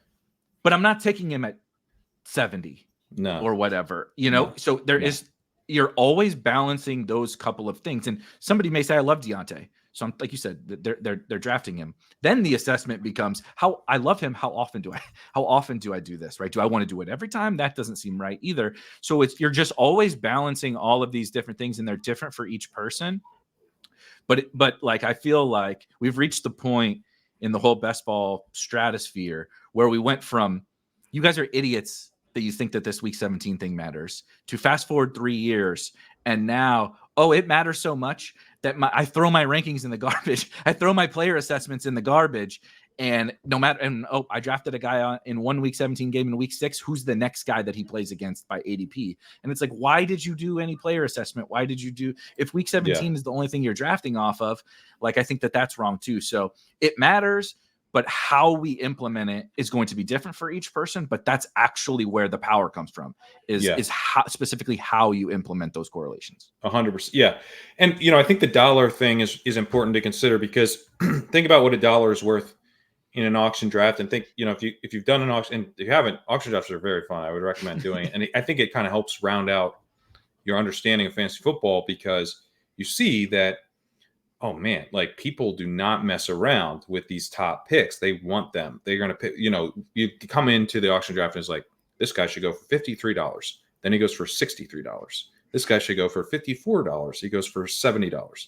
This guy, right? You just on the top guys is like, no, I want that. The certainty getting those points in my lineup is big. I'm gonna go grab those guys, and I'm not gonna. This guy should go for $8, $3. This guy should go for $7, $2. So true. That's how all of it goes, right? No one cares about taking. Now, if you were to map this out on a curve of draft capital, you basically say people don't really care about their 13th round picks. They're saying, I'll take my 13th round pick, make it an 18th round pick. I'll take my 14th round pick, make it an 18th round pick. My 15th round pick just is an 18th round pick anyway. They're both worth $1, right? I'll take my 12th round pick, make it a 16th round pick, and I'm going to take those extra dollars and I'm going to throw them into my first round pick. and making sure I get who I want, basically trading up from the 106 to the 101. Yeah. That kind of thing. So you're understanding that, the differences in price between the late picks are very small to begin with. And so if you're saying now something's worth $1 more, that can be almost twice. This guy's almost like twice as valuable. Now, I don't think the guy becomes twice as valuable, but that's where I think in the late rounds, you're telling me you're going to take a guy 2 rounds ahead of ADP because you really, you need the position and he correlates, okay. I mean, maybe I wouldn't, but I don't think that I'm not going to get like mad. Like, oh, could you do that? Like, it's whatever. It's like you're saying basically you're spending $1 on this guy instead of this other guy, and you're supposed to spend $1 on both, but do it in the opposite order, and you flip the order. That's very bad. You nominate this guy first. Yeah, nominate this guy first. Yeah, you should nominate. Everyone knows you got to nominate this guy first for $1. You got to save the guys you want in the nomination order, or what? Yes. Right? It's now we go from the bid strategy to the nomination strategy. Once we hit the 14th round, you can nominate guys for $1 in any order you want. I'm not going to get mad about that part of it. I think that's where. But as soon as you're paying, $2-3 more, for a guy for week 17 correlation, that's where I think it's much trickier. Paying extra money versus nominating them in a different order is such a good, because everybody that's played an auction, and if you haven't, I agree, go play. I always talk about DFS through that because I think you through like best ball strategy, because that's what it's been a lot of my career was in DFS. And I also believe that you can really, really learn like game theory type thing. It's not so much like direct application, but like there's examples like we've laid out in this episode of like, that game actually was really appealing in week 17, but it's low owned in the best ball finals. What does that mean? Well, maybe we should, not be so overconfident in those kinds of things, etc. But the auction one is like right there, if not even more powerful. And I imagine more people are more familiar with the auction thing, where it's like so easy to say like, no, like, let's just talk about these in dollar value. And then like from a nomination perspective, right? It's like, it's so good. Like it really is. It's like so good. I don't care how you nominate, like choose how you would like, if you're willing to lose this guy because somebody else, nominates him, or maybe you think, or maybe you need to, you think you need to wait because, that's easier for you to get him, whatever. I don't give a shit what your strategy is around them. So long as you're understanding they're all $1 players and we can pick and choose how we want to do that. But the moment you turn that $1 player and you say, no, I'm bidding $5 on that $1 player, that's when things become an issue. And I've gotten frustrated with myself where I didn't maybe do enough correlation at the, like or I didn't mix this up enough, right? Where like, you look at teams, you're like, pretty cool Ram stack. Did you need 2-2 every time, or should maybe have taken some more Puka? Are you looking at my teams from last year? Are you looking at my teams? I'm looking at my teams. Did I send you all my goddamn 2-2 Atwell from last year? I'm looking at mine. I've like, backdoor stack, and you got to get 2-2, and Puka's right there, and then you don't smallest. I had the smallest rosters between Kyron, Wandale, 2-2, all on the same team. Dorch. No, I mean like and that's where if everyone's worth $1, then mixing it up a little bit more, I think makes a lot of sense too, because if you're doing the correlation thing and you're like only playing it through Tutu Atwell and never Puka Nacua, it's rarely going to burn you as bad as that particular example did, but it can burn you. So I would say, that's another way to factor in both correlation and the idea of these guys all being worth $1 is like having a massive stand especially if it's really just, hey, this is a wide receiver on this team I stacked or team opposite that I stacked, and kind of mixing those up. And again, and I think another reason the 2-2-1 really it gets me. It's like he was a rookie, you dummy. He was a rookie. He's the guy that or is more likely to be scoring points by the end of the season. Obviously, I'm not going to predict that he has this massive, historic rookie season, but who's more likely to score points in week 17? The rookie who's making noise in OTAs or 155-pound third-year player? This is not that complicated. And yet, here I am with Tutu and not enough Puka. It was such a mistake. I was blinded by my hate, and rightfully so, hate for Van Jefferson. I was so blinded that I didn't take it the next. This is really Gretch's fault when you think about it. Yes, I totally agree. I totally agree. I'm gonna invoice him for all of those two teams. And so long as if they had Puka on him, he can be off the hook. But if they didn't have Puka and they only had Tutu, and then if they had like taking this, here's a great example to wrap this point about some taking useless players for correlation, like the amount of like Tutu, Erik Gray or something that I might have is just like, buddy, come on, like that is overdoing it. Braxton Berrios is the guy I always talk about. That is just like, you didn't want, you had no intention of drafting Braxton Berrios ever, and then you were just like, oh, it's round 18 and you have, Lamar, Zay, and Waddle. Why don't you toss on another guy? And it's like, that's where I'm trying to get better. I don't have the right answers because exactly like what you said, there are times, right? Like I want Jalen Tolbert on that team, or I even want Ryan Flournoy on that team, or I want Brendan Rice on that team. There are absolutely times where that's applicable, but there are also other times where it's like, I'm not doing this. But I mean, I had more Devontae Parker last year than I care to admit because I was just like, back here, need a wide receiver, drafting a corpse because he runs routes and then he probably correlates with something on there. And but Darius Slayton hit. We drafted the wrong corpse. Yes, that's true. That is. To be fair, we probably could have seen that Darius Slayton was. We should. I mean, because he's also not really a corpse. He's just. Yes, he's fine. He's fine. Yeah, he's totally fine. He's like a young Devontae Parker.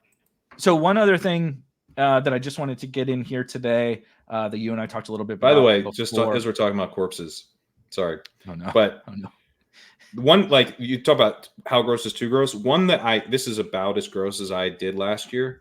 One that I don't regret is Durham Smythe.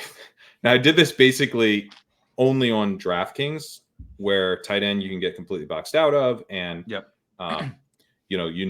have the extra 2 rounds, and so you're everyone's getting a little grosser. But Durham Smythe actually looked at 3 for 54 in week 17 and was the starting tight end for the Dolphins all season. And it basically, it didn't do anything. You didn't want Durham Smythe. You'd much rather have drafted almost anyone else.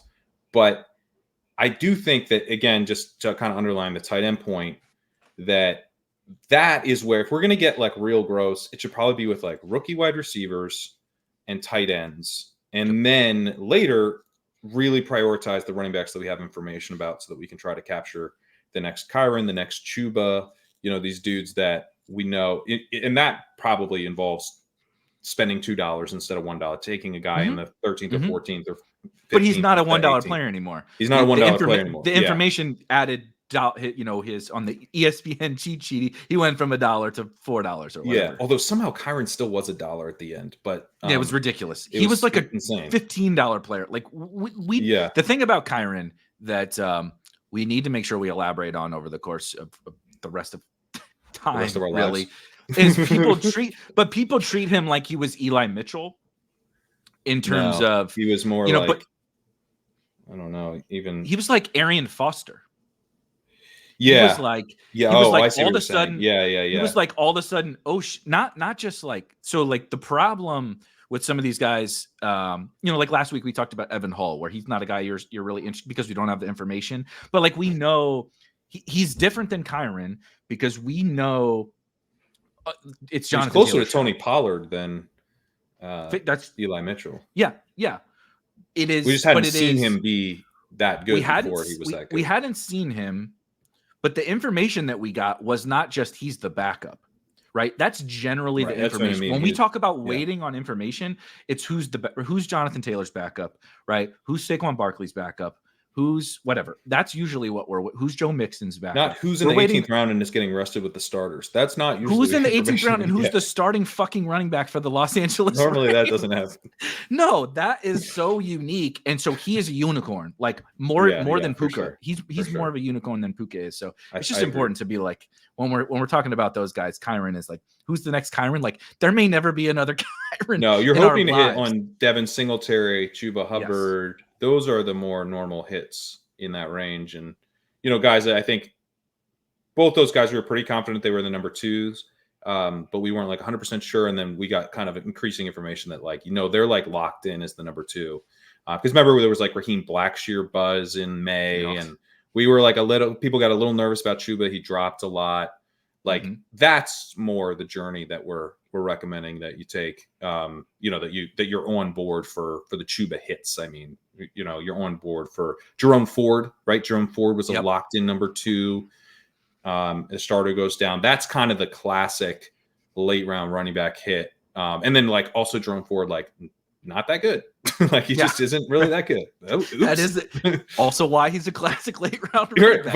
But he gave you points. He was helpful, but like, no, is he that good? No, he's not very good. Yeah, Donta Foreman over the years, right? That kind of a guy is a good example of the best example, I think. And also shout out to our friend Ben Gretsch was Samaje Perine.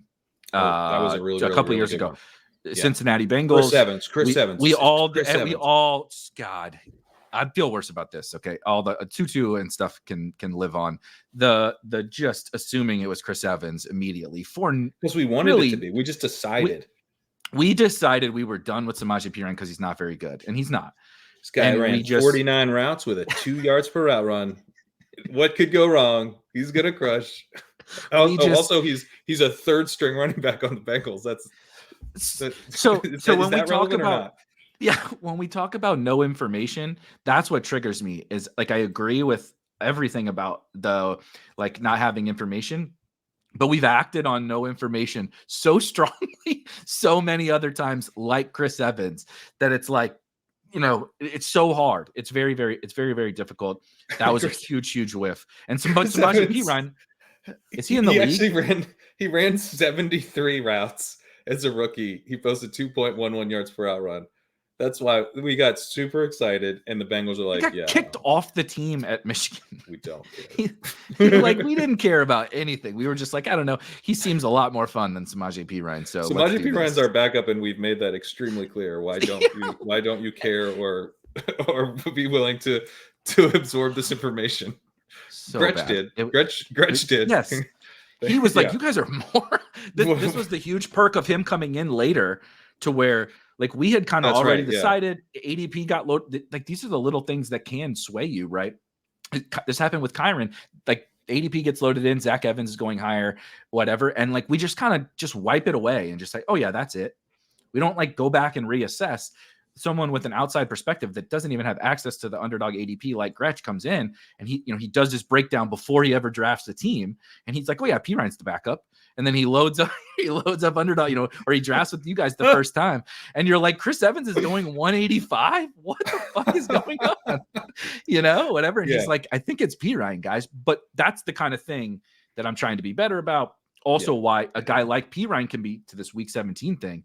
You want to bolt on the running backs later. Like that can be really powerful also from a cheap cost because Joe Mixon goes down. You got the workhorse guy. He's the pass catcher as well. So he can benefit kind of like the Laporta thing. It's like his team could kind of get mollywomped or whatever the hell I think Silva and Rebar and stuff used to say. And he can benefit from 9 checkdowns, right? Brees was getting this a lot of the times. Like you can just benefit from catching the ball a lot. So I like that. One last thing just to touch on. But by the way, sorry, on the Perine thing, that's where I think, we talk about information and stuff, but like we're going to decide now that, okay, Kamani Vidal. Okay. Oh. We all like Vidal. Okay. We all like Tyron Tracy. We all like Garendo. Right. Prices. Some of these guys, we're going to get the information in the form of preseason, when Nathan Yankee, that's the dude, right? That's the preseason dude. Turn alerts on, by the way. Turn alerts on for Nathan Yankee. Read his recaps. Mm-hmm. This is the information. This is the good stuff. He breaks down when, how many snaps with the starters, right? This guy came in, this guy left the field with the starting quarterback. Like, who's getting rested in the routes, third downs, third preseason game now. Yeah. Third downs. Yes. Situational role information, all of that stuff. The team is out there testing stuff out and they're tipping their hand about the depth chart in some meaningful ways. when we get that information, it's easy now because you're going, oh, well, I mean, Vidal's going to be starting, so that's going to be sick, and my bags are packed. But you're going to instead get information that, like, it's like, I don't know, is Josh Kelly still there? Someone we're like really don't want it to be. Oh, and it's like Trey Sermon is going to be playing ahead of Evan Hall. Okay. Mm-hmm. That's about as gross as I can imagine. And we have to believe it. It's our job to believe what the teams tell us, even when we don't want to. And that was the example with P. Ryan, where Evans was so much more fun. We didn't want to believe that game that would actually be the case. Or we were like, you know what, maybe P. Ryan's the starter, but by the end of the season, it's going to be Chris Evans. And that's a spot where if a guy's the number 2 and you think he has a really talented profile and you think he can challenge the starter by the end of the season, I'm listening. But if a guy's number 3 and you think he's going to challenge to be the backup and then challenge to get on the field, it's a pretty thin bet. And you're probably just better off taking the guy who's the backup to begin with. So true. I know I was going to talk about the week 16 thing, but it reminded me I wanted to talk about, it doesn't always have to be this week 17 stuff, and it doesn't always have to be the playoff schedule stuff. One of the biggest things about this game is drafting the kinds of players who are, I don't even want to say like backloaded production, although that is a part, but are just more likely to be scoring more points at the end of the season.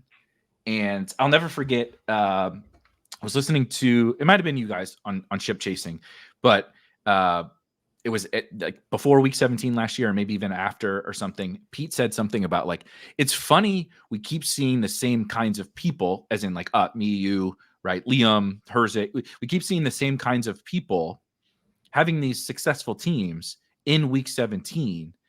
And it's like, but they all kind of do draft a little different. They have different player takes. They have different, things that they like. But the one constant is like, they understand the part about week 17 and the upside that you need. And you need to be peaking then. And you need to have a team that can have this juiced up, right? This, these players, not just outperform. Like, I think people understand the outperform your price thing over the course of the season, but I don't really give a shit about that. I need you to be your ceiling and your potential upside in week 17 to like massively outperform your price, right? Again, Kyron, Puka, Tank Dell, all these rookies, Chuba Hubbard, like the backup running backs, Sam Laporta, Rashee Rice, all of these guys, even if they don't, right? Amon-Ra St. Brown didn't really outperform his price all season. He didn't do shit until week 14 or whatever, his rookie year. But once he reaches that level of ceiling, because of I think it started more like mid-season, right? But like the nuclear like production he was running routes mid-season, but he wasn't producing the like, oh no, he's the focal point of our offense. Like once that, but that's the point, is like, I want the guys who, when the playoffs come around, I took him in the 14th round and he's projecting like a superstar. Yeah. Right. Like I want those guys. And there's nuance to that. Sometimes you take Jalen Tolbert. Sometimes you take, What was Puka's salary in week 17? What was his DK salary? 8,000. Yeah. 8,000. Imagine like a dude, get a guy whose salary doubles over the course of the season. That's great. That's pretty nice. Generally good. Yeah. Kyron was, Christian McCaffrey's the only more expensive running back than Kyron Williams on DraftKings at the end of the season. Wow. It was like Jefferson and Tyreek, I think, were the only more expensive, because I think he passed Chase. I think Puka passed Chase, because Chase had a weird season. Right, so he's like the third most expensive wide receiver in fantasy by the end of season in a market-based pricing game. So like, I do think that that's something that sometimes gets lost in the week 17 thing. And like why I brought up the like player, like where's the line on who do we draft? Because I really want to be important.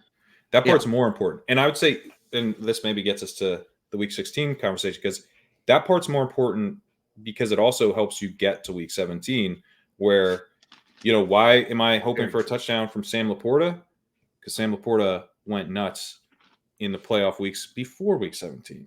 And what did Sam Laporta, one reason that he might have been more likely to go off there than some other tight ends is because he was a rookie and his production was more likely to be, so the team that made it for me this past year had Ferguson and Laporta, and I would say both those guys kind of fit archetypes And in fact, it played out this way, that their production was backloaded. Ferguson, not a rookie, but a new starter, had to consolidate his route participation over the course of the season. He does so. He ends up being a really strong pick. Laporta, gets stronger as the season goes on as a rookie, and didn't peak in week 17, but luckily he did. Was it week 15 or 16 where he had that massive spike week that got everyone through? So he was a huge part of it, and taking those guys who have backweighted production, I can't tell you if they're going to have a spike week in the finals. I can't tell you if they're going to have a spike week at all, but it's more likely that if they do, it's going to be towards the back of the season. And if it falls in week 15 instead of week 17, that can still be very, very helpful. JSN, right, was a pretty clear bust last year, but he got, I think he got like 3 additional teams through for me from, might have been more than that, through, it might have been like 4 additional teams got through from week 15 to week 16. And I believe I had 6 semifinal teams in BBM. And I think like 4 of them were on the back of that JSN touchdown in week 16. Now, in week 17. He also, he had like, I think that it was his only catch. It was his only catch for 12 yards and a touchdown. Yeah. So, look, it's luck. It's luck that JSN scores that touchdown from Drew Lock towards the end of that game. Okay.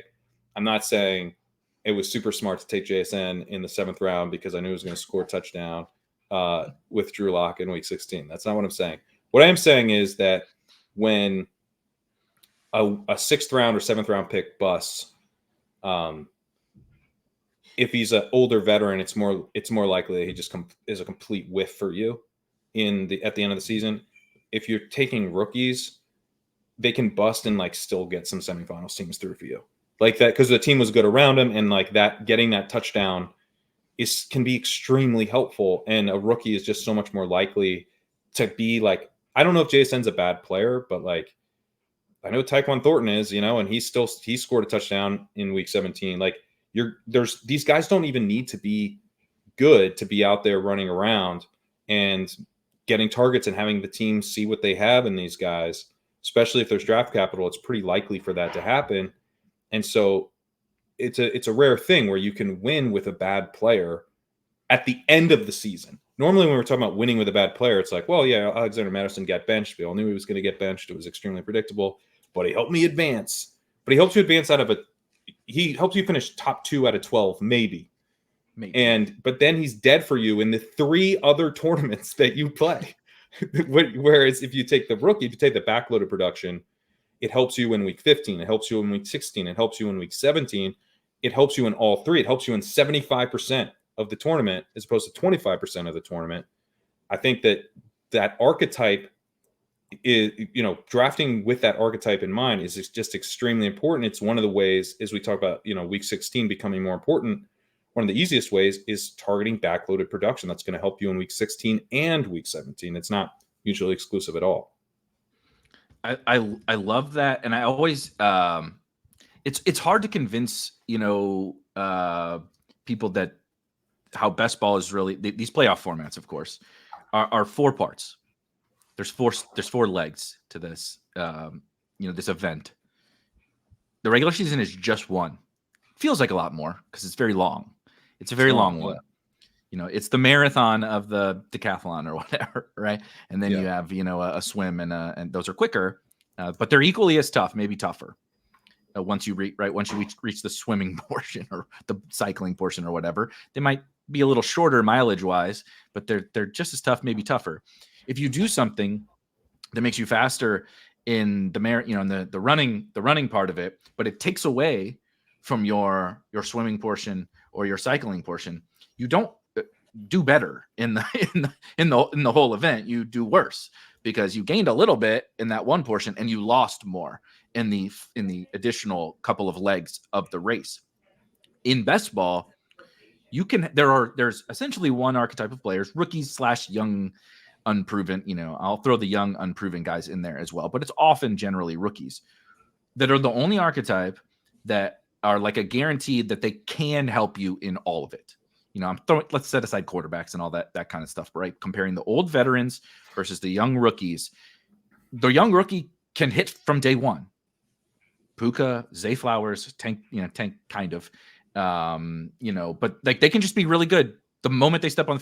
Puka broke every record imaginable for a rookie in weeks 1 and week 2 with like 40 something targets in 2 weeks. It was the most absurd thing we have from day one. They can be that. And then they can also still have the back weighted production, right? They can still get better by week 17.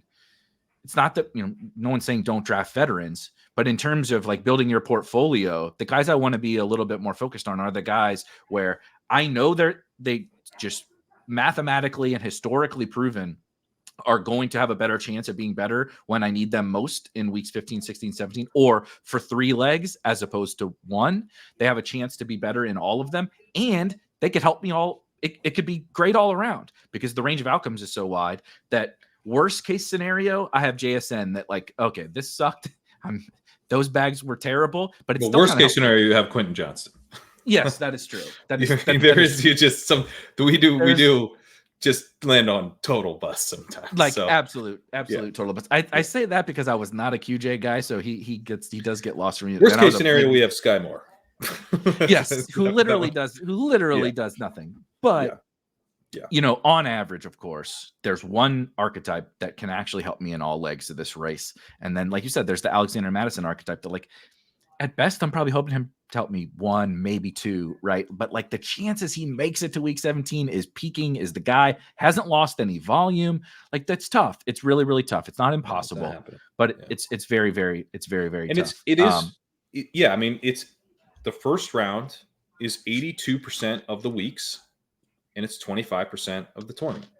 It's a weird setup, but that's the way it goes. And it's funny because weeks 1 through 14, right?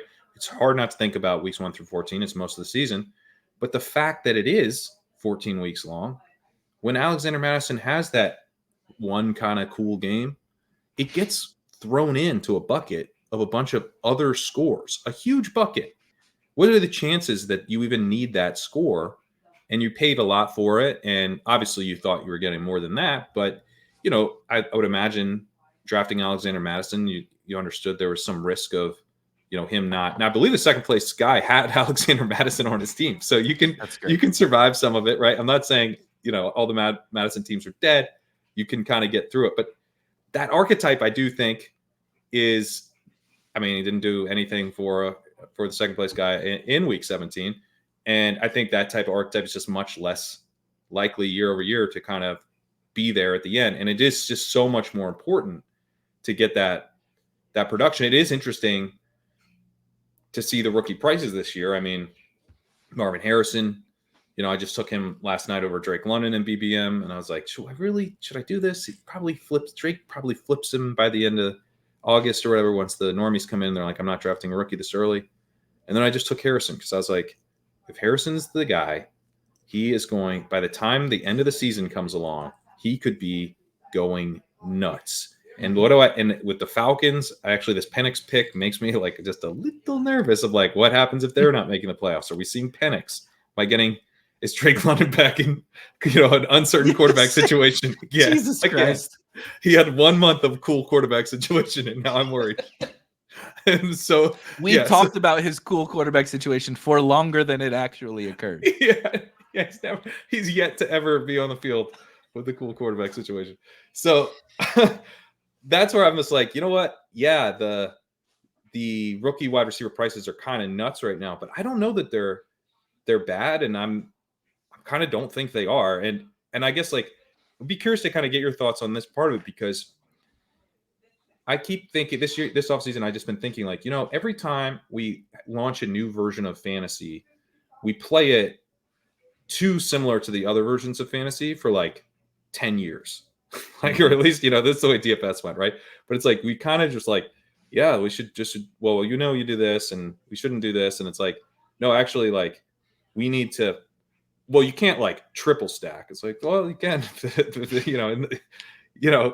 maybe not all the time, but like it's viable. Or, we don't want to be sure we can double, triple stack or whatever, but we don't want to take a guy from the opposite game. That's weird. We wouldn't want to do that. It's like, no, you can. Your whole lineup is from the same game. What are you, fucking crazy?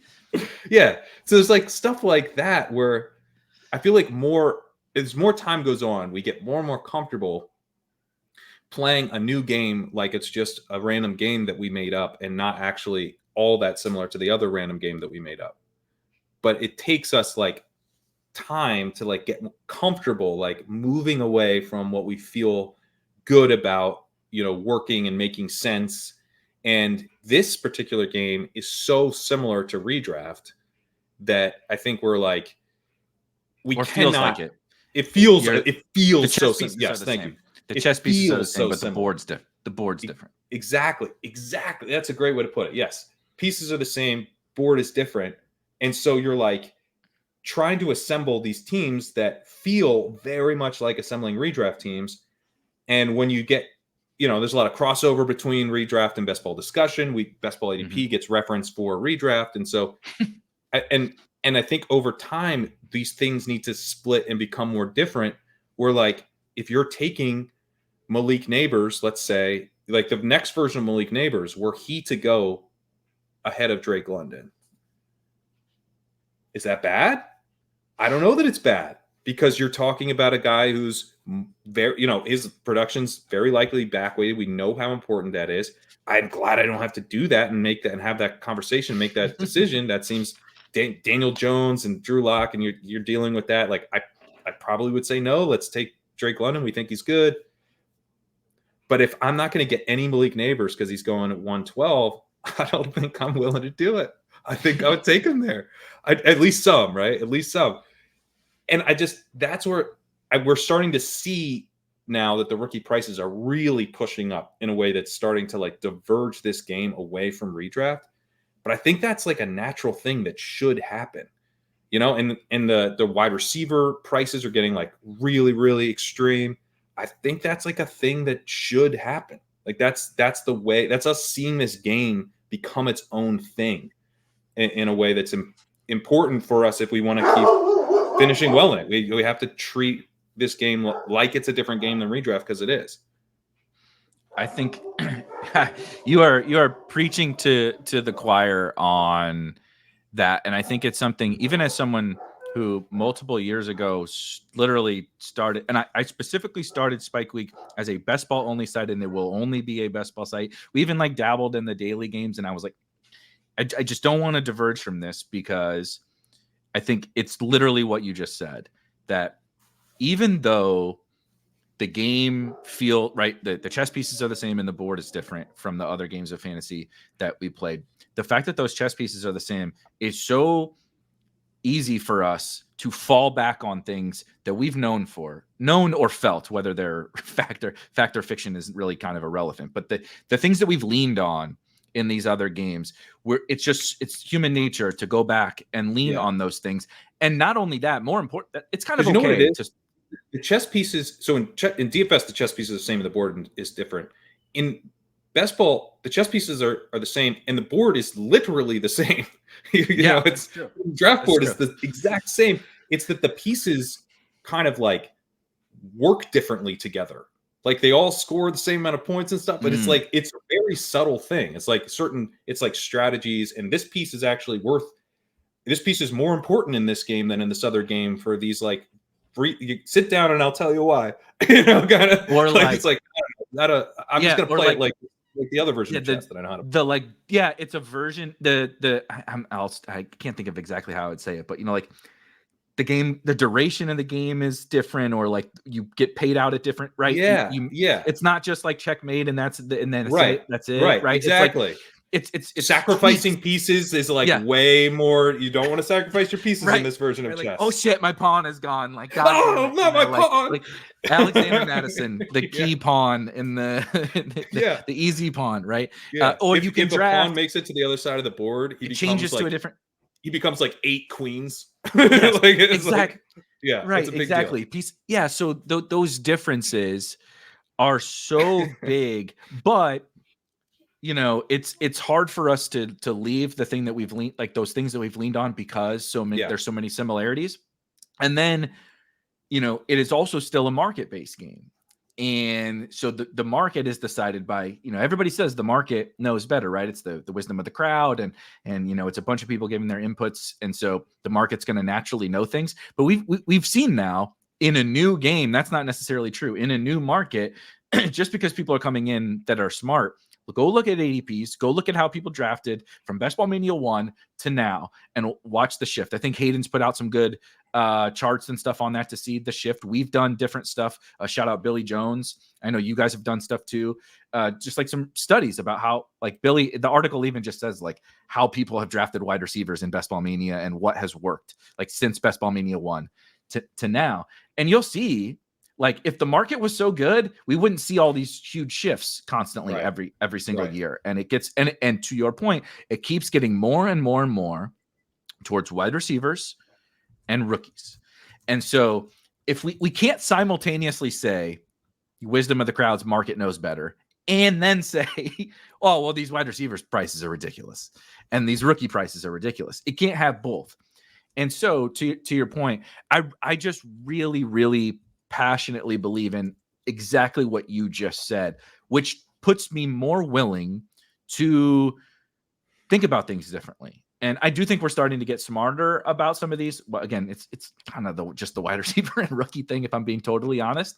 But it was week 17 before, and it was some of this player archetype stuff. And I mean, I still don't think we figured out how to price contingent value or ambiguous. No, I think the player archetype stuff is still a big edge. And so that's actually where I'm living a lot more. I'm like, okay, market's figuring out what you just said about wide receivers and rookies a little bit more, but I don't think they're figuring out this running back thing. Like, I still don't think they're figuring out this running back thing. When I can get, these either guys, I know that they're zeros, but we just talked about, the back-weighted production and all that we talked about all that. Well, there's archetypes that fit that really well, and they're very cheap. To give the market credit, I got caught out a little bit by the Jonathan Brooks price following from the big board to the NFL draft. Now, maybe I should admonish the market here, because if this is the way you felt about Jonathan Brooks now that he's second round pick, like it's very likely to go second round. We knew that. We knew that. Why are you bumping him up 2 rounds? This, I have a big bag of Jonathan Brooks from the big board, and then I haven't actually taken him nearly as much in Best Ball Mania or any of the other tournaments, because he's come up in price. And I thought maybe he'd fall because of the Panthers stink, Yeah. And he hasn't fallen. He's risen. It makes sense that he's risen, though, because maybe it hasn't made sense that he's risen because he should have just always been this price. But his price is totally fine, because and that's where I was like, you know what am I'm not going to fight this. Fighting this is stupid. The market is correct maybe they're not correct from the 2 tournaments, but that doesn't matter. Completely irrelevant. What is important is Jonathan Brooks worth a pick at this price? I think he very much is, because of the back-weighted production. And I do give the market credit there on having Jonathan Brooks as the RB1, the rookie RB1, despite coming off a torn ACL, because in this tournament, like, that is the way you want to play it. I guess we'll see how the market evolves when he does probably start training camp on PUP, and when more normal drafters come in. I wonder if he does drop a little bit. And so I'm not hammering Brooks, because I'm kind of hoping that happens. But I do, I am starting to see, that's an example, I would say, of the market starting to understand back-weighted production at running back a little bit. And I think it's partially because he's a rookie.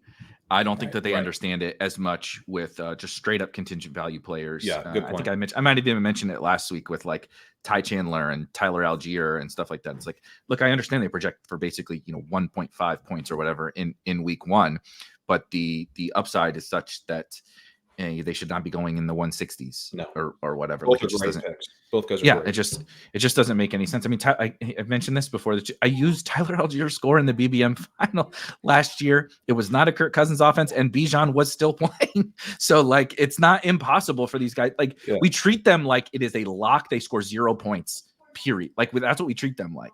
And it's like, well, actually, if I draft a bunch of them, I might use some of their score. Like, he's not going to score 0 every single week. He's going to get the ball. It's just, his upside isn't that great. His upside is through contingent value. But we can't, it's not always just through contingent value, to your point, like, of using that score. Like, okay, and obviously I'm going to talk about Jalen Warren now. Last week 17, Najee Harris, 27 carries, 122 rushing yards, 2 touchdowns. Obviously, Jalen Warren Unfortunately, didn't. Oh wait, Jalen Warren rushed 13 times for 75 yards and a touchdown, caught 4 passes for 23 yards. Like he was great. Jalen 20 Warren, PPR points.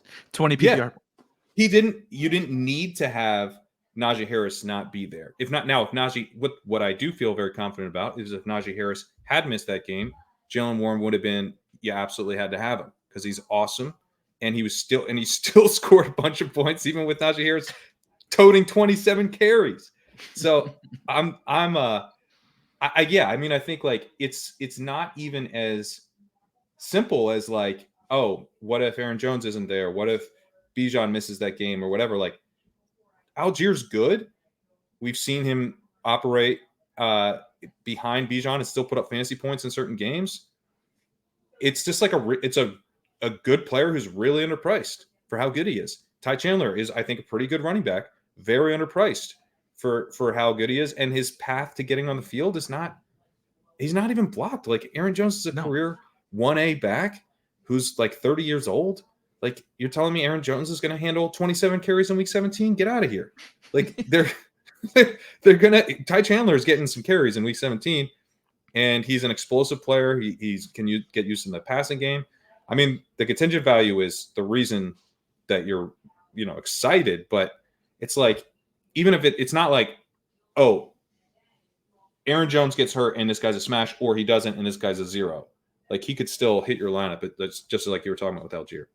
Yeah, AJ Dillon. I think we said this last week too. AJ Dillon was a 6th round pick alongside when Aaron Jones was. I know they're in different offenses, but it's really kind of tomato. This Vikings team versus that Packers offense was not that big of a difference, and yet And so, to your original point, that's easily the thing I believe in like the most. And I think the difficult part from like a human perspective is you have to lean into things that everyone's going to disagree with. Like everyone is like, when we said week 17 3 years ago, stop it. Like that's stupid, right? When we said wide receivers were like wide receivers are the best picks, when we said, these running backs are too expensive, these wide receivers are too cheap, blah, blah, blah. People, you guys are idiots, right? You guys are idiots. And well, now look, right? When we've been talking rookies for years and years, we said that when we talked about whatever, just other correlations, when we talked about these player archetype things, when you've talked about, right, the Jackson Smith and Jigba example, the Tyquan Thornton, about like rookies, even when they suck, they can even when they suck, they're good.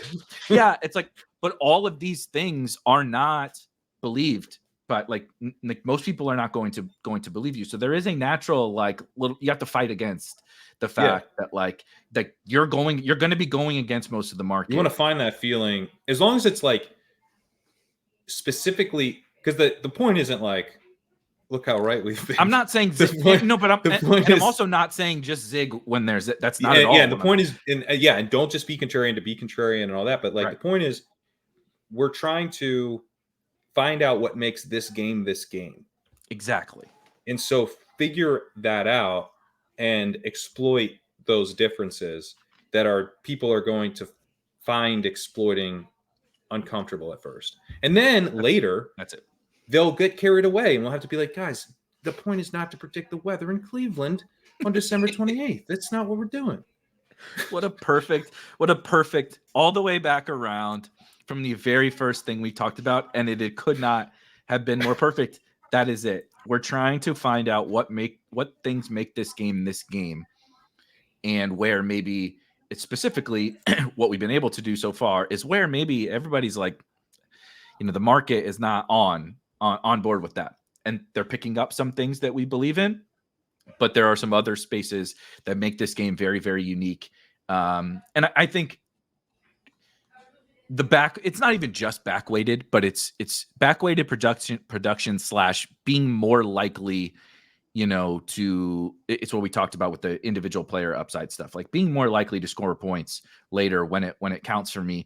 And probably you're not hurting me anyway, right? To advance. Like everybody's so worried about advancing. Like I'm drafting running back rooms that the person who's worried about advancing would vomit on themselves because I drafted. And I'm like, I don't know, this seems totally fine, both for advancing and definitely for for my playoff upside when I factor in as well the quarterbacks and wide receivers and tight ends that I have. But that's because of what I believe about this game. It's not my player take. I might not even love any of the players that are on the team, really. It's not any of that. It is strictly because of how I think this game is structured and how we should put teams together because of how this game is structured. Like, that's why I believe so much, why I talk about zero RB so much, is because I think it's the best way to build teams for this game structure. Right. Yeah. I'm still not sure how much I love it on like drafters. I'm still not sure how much I love it in Eliminator. I'm still not sure how, I'm not sure. I definitely don't dislike it, but there's levels to that because those games are different. This tournament format that we're talking about is a very specific game. And I think there are very specific things that the market is not doing as well as maybe we can. And that's it. That's the whole point. And to your point, then what happens is once they do start to figure those things out, they're probably going to take it too far, right? Like they're going to say, well, week 17 matters. So let's project the weather for every one of these week 17 games. And it's like, now you've jumped the shark now. Now week 17 is still an edge for me because it's an edge and you're fucking it up by trying to do and by that the way, edge. So the jumping the shark thing comes from obviously it comes from Happy Days. This is where the reference comes from originally, but in fantasy, Leone on Chip Chasing told us we were jumping the shark for not drafting a running back after he'd fallen, and that running back was Josh Jacobs in his breakout 2022 season. So Leone could not have been more right. And that was a wake-up call in a way that in this game I feel pretty strongly that paying up for dead zone profiles when good wide receivers are on the board, like with a Rashad White, right? Like, I'm not that interested in Josh Jacobs. There's like lots of guys this year that I'm not really taking in that range because I think it's still a lot to pay. But I am gonna take Najee Harris. I'm gonna take some of these guys that I'm not that keen on, Tony Pollard, whatever. Like, obviously, there's guys that I'm much more excited about in those range, but I'm not going to completely fade those guys because we do learn where we've gone too far on the idea of, you don't have to take running backs. Like, no, you actually, if running backs are available here and they hit, they can be extremely powerful. And so we are trying to kind of, it's not just, as much as you and I have both really pushed to your running back and taking wide receivers early. And I don't think these current prices are inefficient. Frankly, I think they're pretty efficient. But we don't want to get become ideologues and be like, and I'm not taking this dusty running back who's going to get benched when he's in the 12th round. Like, Devin Singletary is a good pick, guys. I know he's probably like not going to hold the job, but he's like a 12th round pick.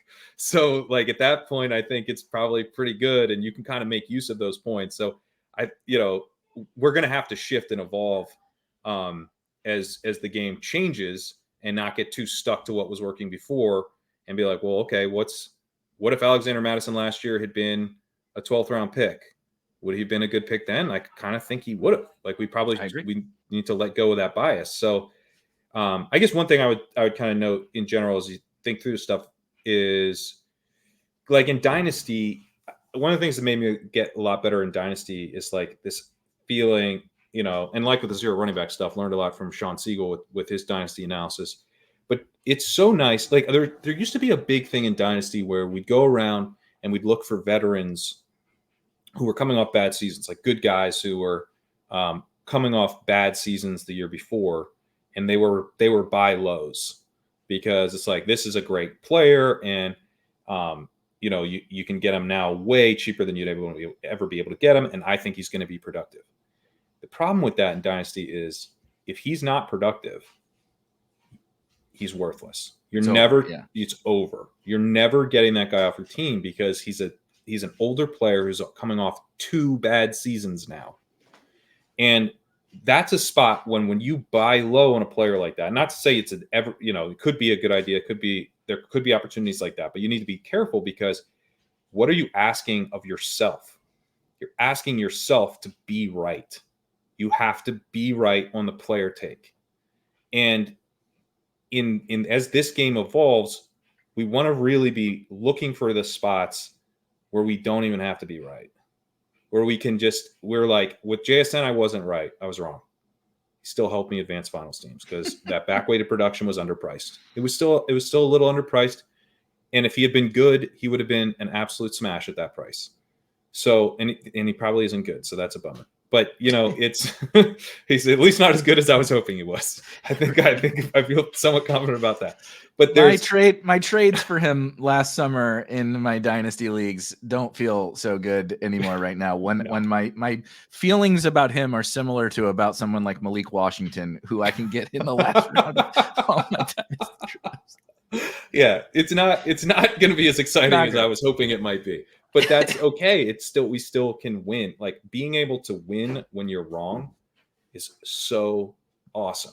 Like, that's where we talk about the back-weighted production. The guys like, the Tyquan Thorntons, the Sam Laporta. Like, Sam Laporta Sam Laporta I was right about, but then he was about to dud in week 17 and kind of didn't because another guy that he was tied to helped drive the game up. So it helped me win, even though that particular bet was about to be wrong in week 17. Or I guess the JSN is really the best example, but the Tyler Algier one is a really good example of, like, you were wrong in that Algier never became a starter. Bijan never went down. The contingent value bet never paid off. But having a good player at a really cheap cost, you don't even have to be right, and it can still pay off. And that's about attacking a game, right? That's where you don't have to be right. The more best ball evolves, the more it's just going to come down to, like, we have to pick the right players.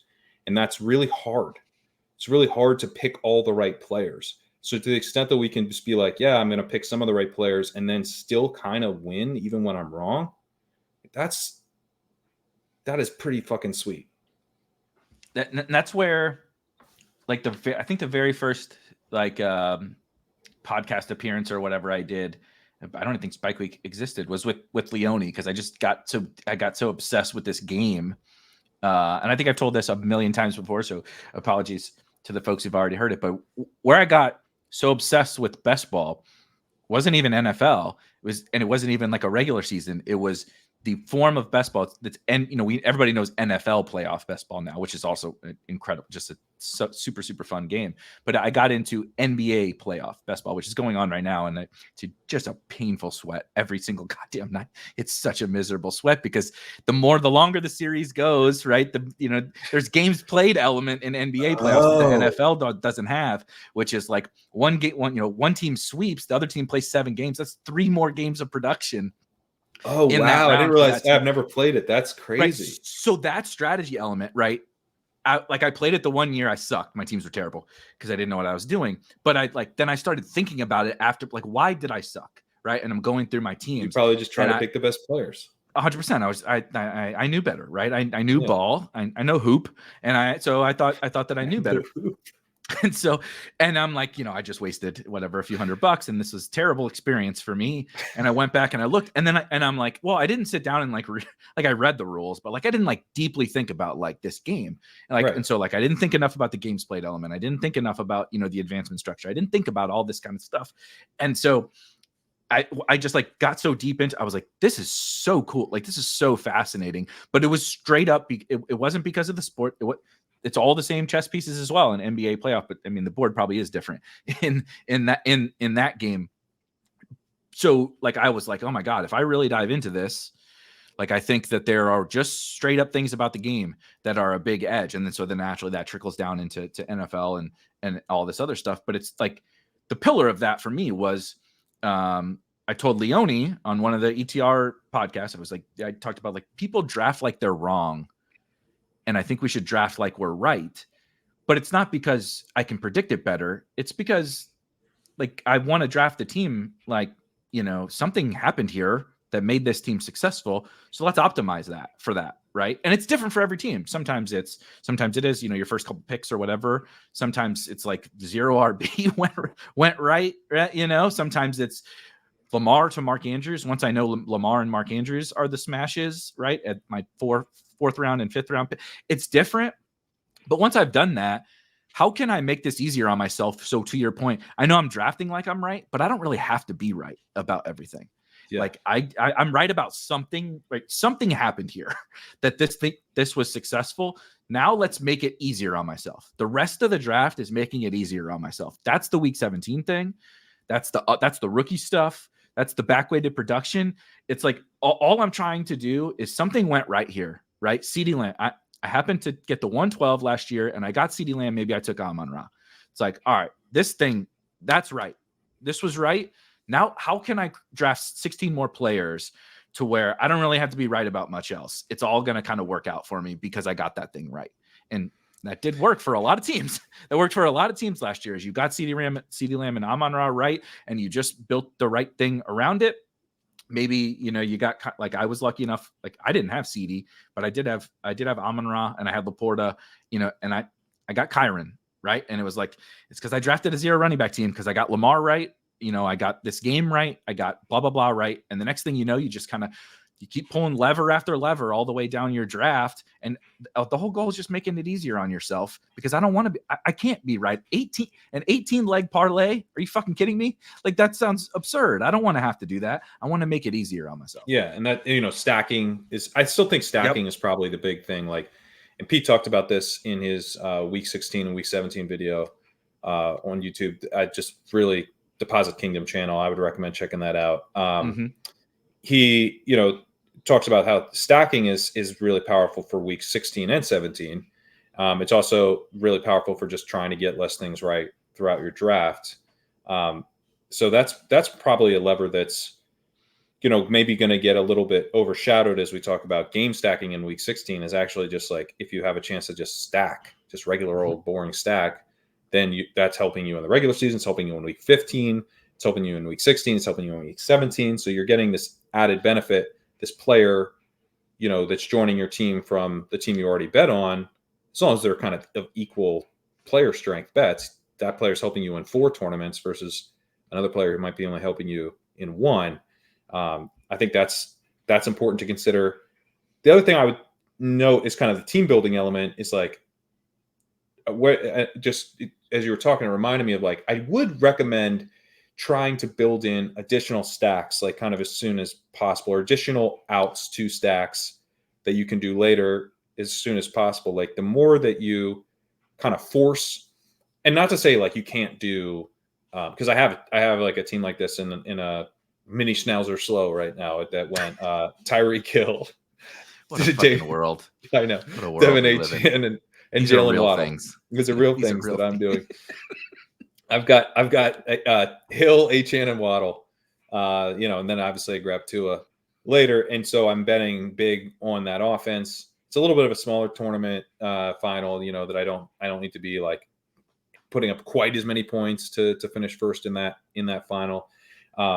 So that type of stuff can be viable, I think, particularly if it's a smaller field size in the final.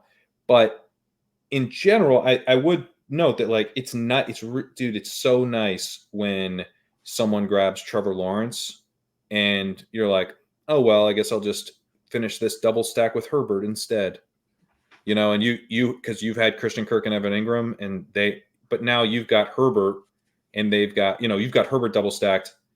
And if the Jags go off week 17 and Herbert has an awesome game week 17, now that's how we talk about, like, you need a bunch of scores to hit your lineup. So you've got a tight end hitting your lineup. You've got a wide receiver hitting your lineup. You've got a quarterback hitting your lineup in Herbert. You don't need 2. You need 1. You've got him double stacked with, maybe you got him triple stacked. His guys are all cheap. Yeah. Quentin Johnson does absolutely nothing as you would expect. You still grabbed him. Josh Palmer scores a touchdown, right? Lad McConkey goes off. And now that's how you're actually filling a bunch of these scores that you need. Maybe Vidal is actually the guy. And so you got a usable running back score there, whatever. Like, the building in the flexibility, not getting too hyper focused on one. Like, okay, I got this. I got my Brandon Ayuk. Okay, in the second round. Now I've reached for Sam Laporta. Okay, now I'm just going to take 49ers and Lions and call it a day. Like, no, like, I think making it easier on yourself is actually not reaching for Laporta, trying to Laporta won't come back, right? But maybe later on in the offseason, Ayuk slips or something, maybe that, or at the very end of the tournament, maybe you do that like once to try to. I got 0 of it. I just want 1 or 2. Yeah, I just want Go 1. It's August 29th. Let me get it. Fine. But like, that's not, I don't think, the way to be building in flexibility, because like, what happens when, the Debo guy grabs Purdy and the Amon-Ra guy grabs Goff and you're left with this stupid unstacked reach. Like that's you're actually sacrificing flexibility there. You're in the second or the third round committing to like who your kind of quarterbacks need to be, because you've really bet on this game stack in a huge way. If you kind of just like draft more normally early and you're keeping in mind what you're building, but you're not overly committing to something immediately, that builds in flexibility that you can use later to like, oh, you get sniped. I don't care. Your team has 1 stack that absolutely had to complete. I've got 3 stacks and I'm going to complete one of them. And the team's going to be sick basically no matter which way I do it. It's so funny because as you're outlining that, it's kind of starting to fully resonate. Like I understand, and you wrote a awesome piece last summer, I think it was, about the like go ahead and snipe me or whatever, which is so true. You outlined this premise there, and I've talked about the flexibility. Like we've talked about all this, but as you were saying it, you still see so many people, and I understand it is like a little triggering sometimes when you wanted something, you wanted a certain stack or whatever, right? When you get sniped, but like I never feel that angst in a draft, like. I mean, I'm sure there's times where you're like, damn it. I was hoping Lawrence would fall to me there or whatever. Right. I took Kirk and Ingram. It would be nice to get sometimes Lawrence you push it and it's like, I'm going to go for it. And that doesn't happen. That hurts. Yeah. But still, I never really feel like I'm not, Drafters has a chat feature there. It's like the early days of FanDuel. For anybody that remembers when there used to be a FanDuel chat and folks like Tommy G would be in there MFing everybody and talking shit when we would win. I'm not going to the Drafters chat because somebody sniped me and hunting this man down, right, and being getting really actually mad. It's just whatever. We move on to the next, but that's because of what you just said. Like my whole draft is constantly being cognizant of that, but it's also because we talked about like the rules of this game and like edges around this game. Like when I get to week 17, you can tell me I can have like 5 stacks on my team and like benefit from all of them and like make it really easy on myself that like I just need 1 Charger, 1 Dolphin, 1 Brown, 1 whatever. And it's like, all right, like, and I don't even need necessarily 1 from each of them, right? I have outs to a bunch of different permutations of things, but I just said, all right, I just need a couple of these games, couple of these teams to do well. And I'm good.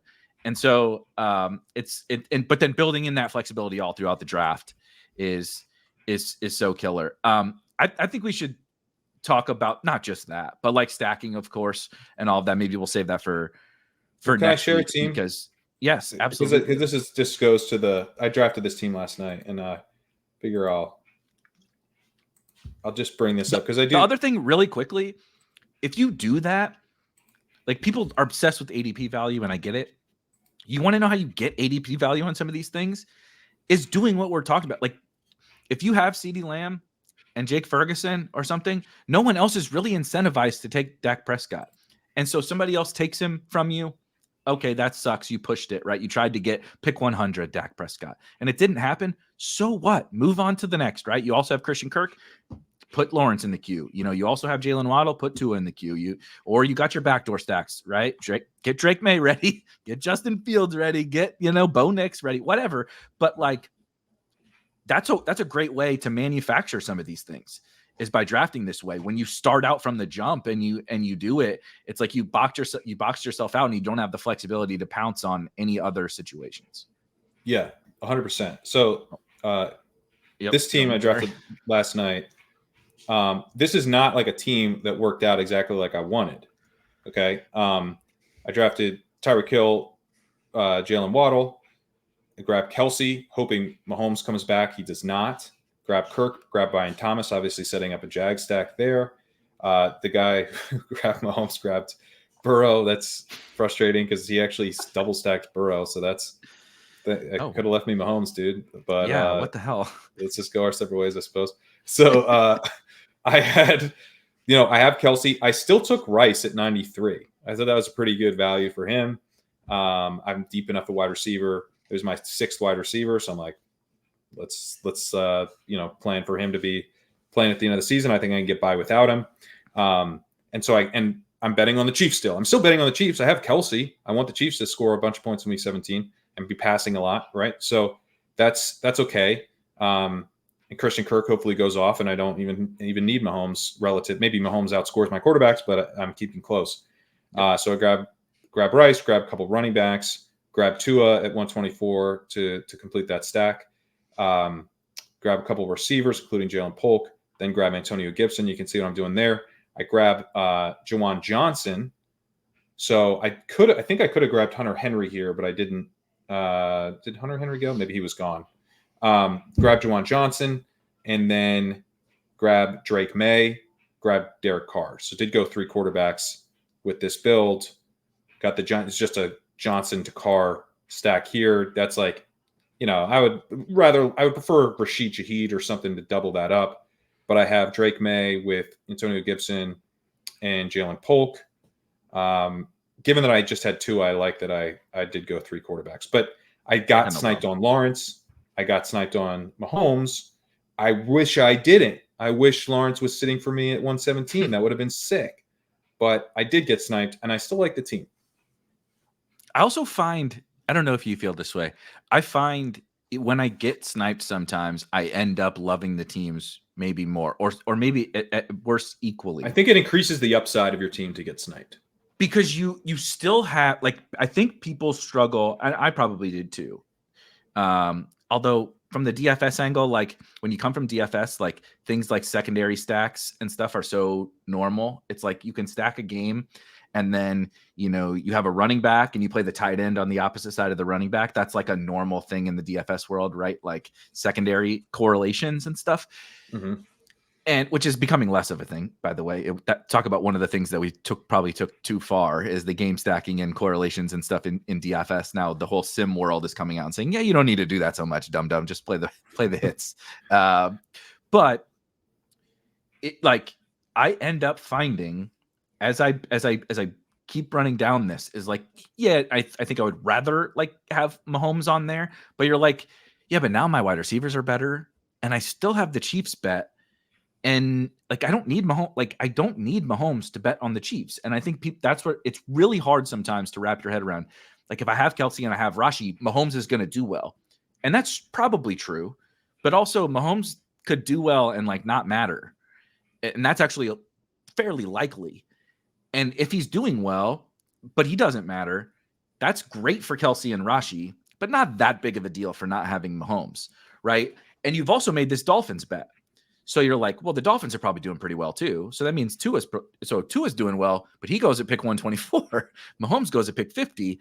And like, if I'm balancing those two things, right? Plus along the way, I got that Jags flexibility now. Now I could have Lawrence, right? And like, oh, I didn't even get Lawrence, but now I got flexibility to Drake Maye or what, right? It's just, you keep running this down. I backdoor stacked 2 quarterbacks, but I double stacked, or one of them was with the pass catching running back, but I would say I double stacked them. And one was, now, if I had a better single quarterback, let's say instead of 2, I did get Mahomes, I probably go, instead of Juwan Johnson, I go Hunter Henry. And I just triple stack Drake Maye.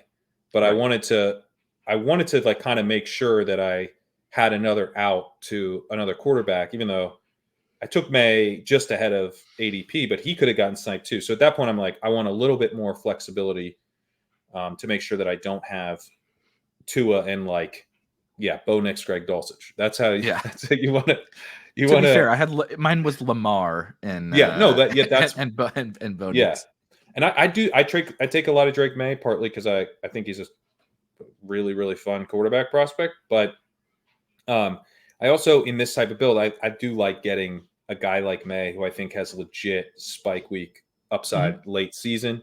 And then like Tua and Carr, who are going to be starting quarterbacks all year. So you have kind of the combo. It's sort of a way of adding upside to a boring room. I do end up taking a lot of Drake Maye, and I will continue to, I'm sure. But I mean, like I know this probably sounds crazy, but like I don't think it's crazy to think that by the end of the season, Drake Maye is scoring pretty close to Mahomes. No, Like it's not because close he enough. runs. Like, He runs. He scrambles a lot, and he's big. 100%. Yeah. We talked about the tight end thing. Quarterbacks often. So Lamar was the QB1 in Week 17 last year. When you won it, I believe you did. Was Brady the QB? I think Brady was the QB1 when you won it. But you didn't even. You still would have won with Daniel Jones. I would have won with Daniel Jones. Yeah. When Liam won, he had Josh Allen. Joe Burrow was the QB1, and Joe Burrow actually did kind of gap Allen a little bit more than these other situations. 9 points or something like that. He outscored him by, and he didn't need it. And so I think that gets lost a little bit. You need the QB1's receivers. You're almost certainly. Yes, that's you might the not thing. need the QB1. Right. And even if he is the QB1, and even if he is having a big game, if you get close enough. Because then, of course, you have his receivers, right? You have Mahomes' receivers, and you have this other guy who clearly did well because he got close enough to the QB1, and you have his receivers, right? And then maybe like you have another quarterback with his receivers, and he gets close enough to the the next thing you know. May is my Daniel Jones in this. Like if it's the same team as my team that won, Tua would be the Brady, and Drake Maye's Daniel Jones, where he that's the beauty of Drake Maye is that like I think he could be like a Daniel Jones level player and still, Daniel Jones has been a great fantasy quarterback for us over the years. Like seriously, he's been awesome. Like he's not an awesome real life player, but the dude scores fantasy points like consistently, consistently over the course of years. Not like every single week. Not consistently game to game. Not consistently game. Not the way most people mean when they say the word consistently, but every year there are going to be some fantasy points at some point. With Daniel Jones. And I think worst case, like Drake Maye is going to be that. I think he could be Carson Wentz. Like talk about like being right, even if you're wrong. Like Drake Maye just profiles like Carson Wentz, Blake Bortles, like these dudes who like went down in like fantasy glory, like it was a horrendous real life, but it was fun if you just looked at the box score. Trubisky reminds me of that. Trubisky there was a stretch where great DFS trivia that no one will ever ask anyone because no one gives a shit about DFS anymore. There was a stretch for I believe 2 years that Trubisky was on like at least 3 more Millie Maker winning teams than any other quarterback. Wow. Mitch Trubisky was when he was on the Bears, of course, not the Steelers. Right, Trubisky was not so fun, but Bears Trubisky was like he ran. And they were just good enough, and he had some good weapons, and of course he was cheap, right? But that's a pretty good best ball parallel to someone like a Drake Maye. Like all it takes is a handful of those weeks a year, and I don't give a shit about the rest. Like just give me 3 of those, and I'm good. I'm set. And to be clear, I think Drake Maye is going to be a star. So you can clip that part when I'm wrong. I'm not trying to wiggle out of when he is actually Blake Bortles, and and then he's a total bust that I was like, no, I just thought he was going to be Bortles, and I didn't really think he'd be that great, and I just thought it'd be a fun fantasy. No, I think he's going to be awesome. But my hope is that even if I am wrong, and he is Blake Bortles, that we get some fantasy points along the way. My hope is that we get to enjoy another Jacoby Brissett discussion season. This does feel fairly karmic, doesn't it? That Jacoby when you said my favorite thing about Drake Maye, I almost jumped in and said my favorite thing about Drake Maye is that Jacoby Brissett is in the same quarterback room as him, because that's going to create a very fun summer of conversations. Yeah, I know. Let's get out of here. I did get a good joke from Matthew Betts, friend of the show. He and I were discussing coming on him coming on a show, and he said, all right, sounds good, I'll set 4 hours aside. pretty soon. I thought that was pretty funny, but we don't want to run this one. We'll save the 4 hour ones for later, maybe with some future guests. But we haven't talked about this. So you got anything special upcoming or new or over at Legendary Upside? So yeah, we're working on getting FFPC rankings out. Basically next week I'm going to be we'll have FFPC rankings launching next week. Got the third or the second part of Sacrilegious's diversification article, and kind of the third part of the series, because the tree article that I wrote is really building off of his work there. And so that'll be out next week. And then Stephanie Miller has a a startup dynasty startup guide, kind of her approach to dynasty startups that is going to be out next week as well. So a lot of good content coming out on Legendary Upside. We also are going to have drafters rankings launching at some point. Still need to dial in exactly when. Going to get the FFPC ones up first. But yeah, legendaryupside.com/perks if you want to read about that $50 underdog credit that I talked about earlier. Super interested in I know Stephanie does go to work.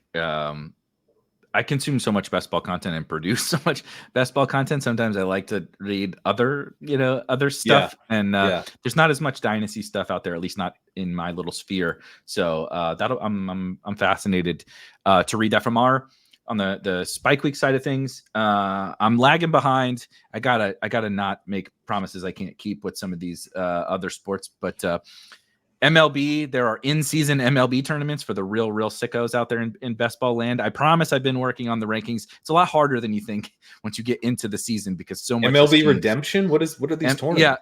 Yeah, it's absolutely nuts. But some people, Pat, these are like the battle royales, not like Redemption. No. These are like Resurrection. Oh, Resurrection. Yes. So like a second half MLB best ball tournament. There are some folks out there who didn't draft Ellie De La Cruz, and they need some speaking of redemption, they need some redemption. Another nice little 4-for-4 stolen base game for my Ellie fam out there.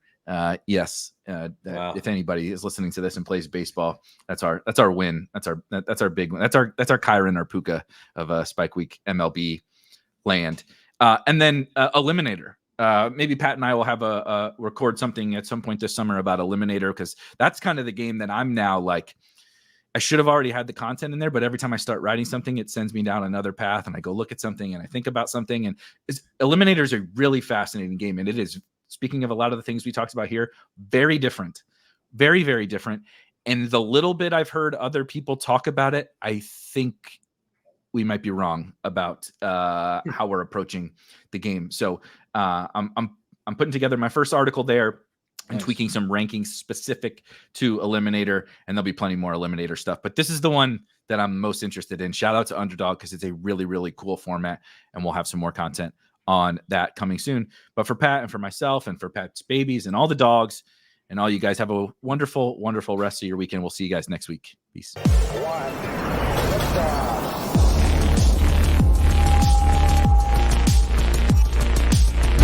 Woo! Those were some spicy takes. Want to stay up to date with all of the other spicy takes we're going to have over here at Spike Week? Why don't you press that subscribe button below? You turn notifications on, we draft a team, boom, you know about it. We have another spicy take, boom, you know about it. You can be there, you can draft with us. You want to stay up to date? That's how you do it. All right, we'll catch you later.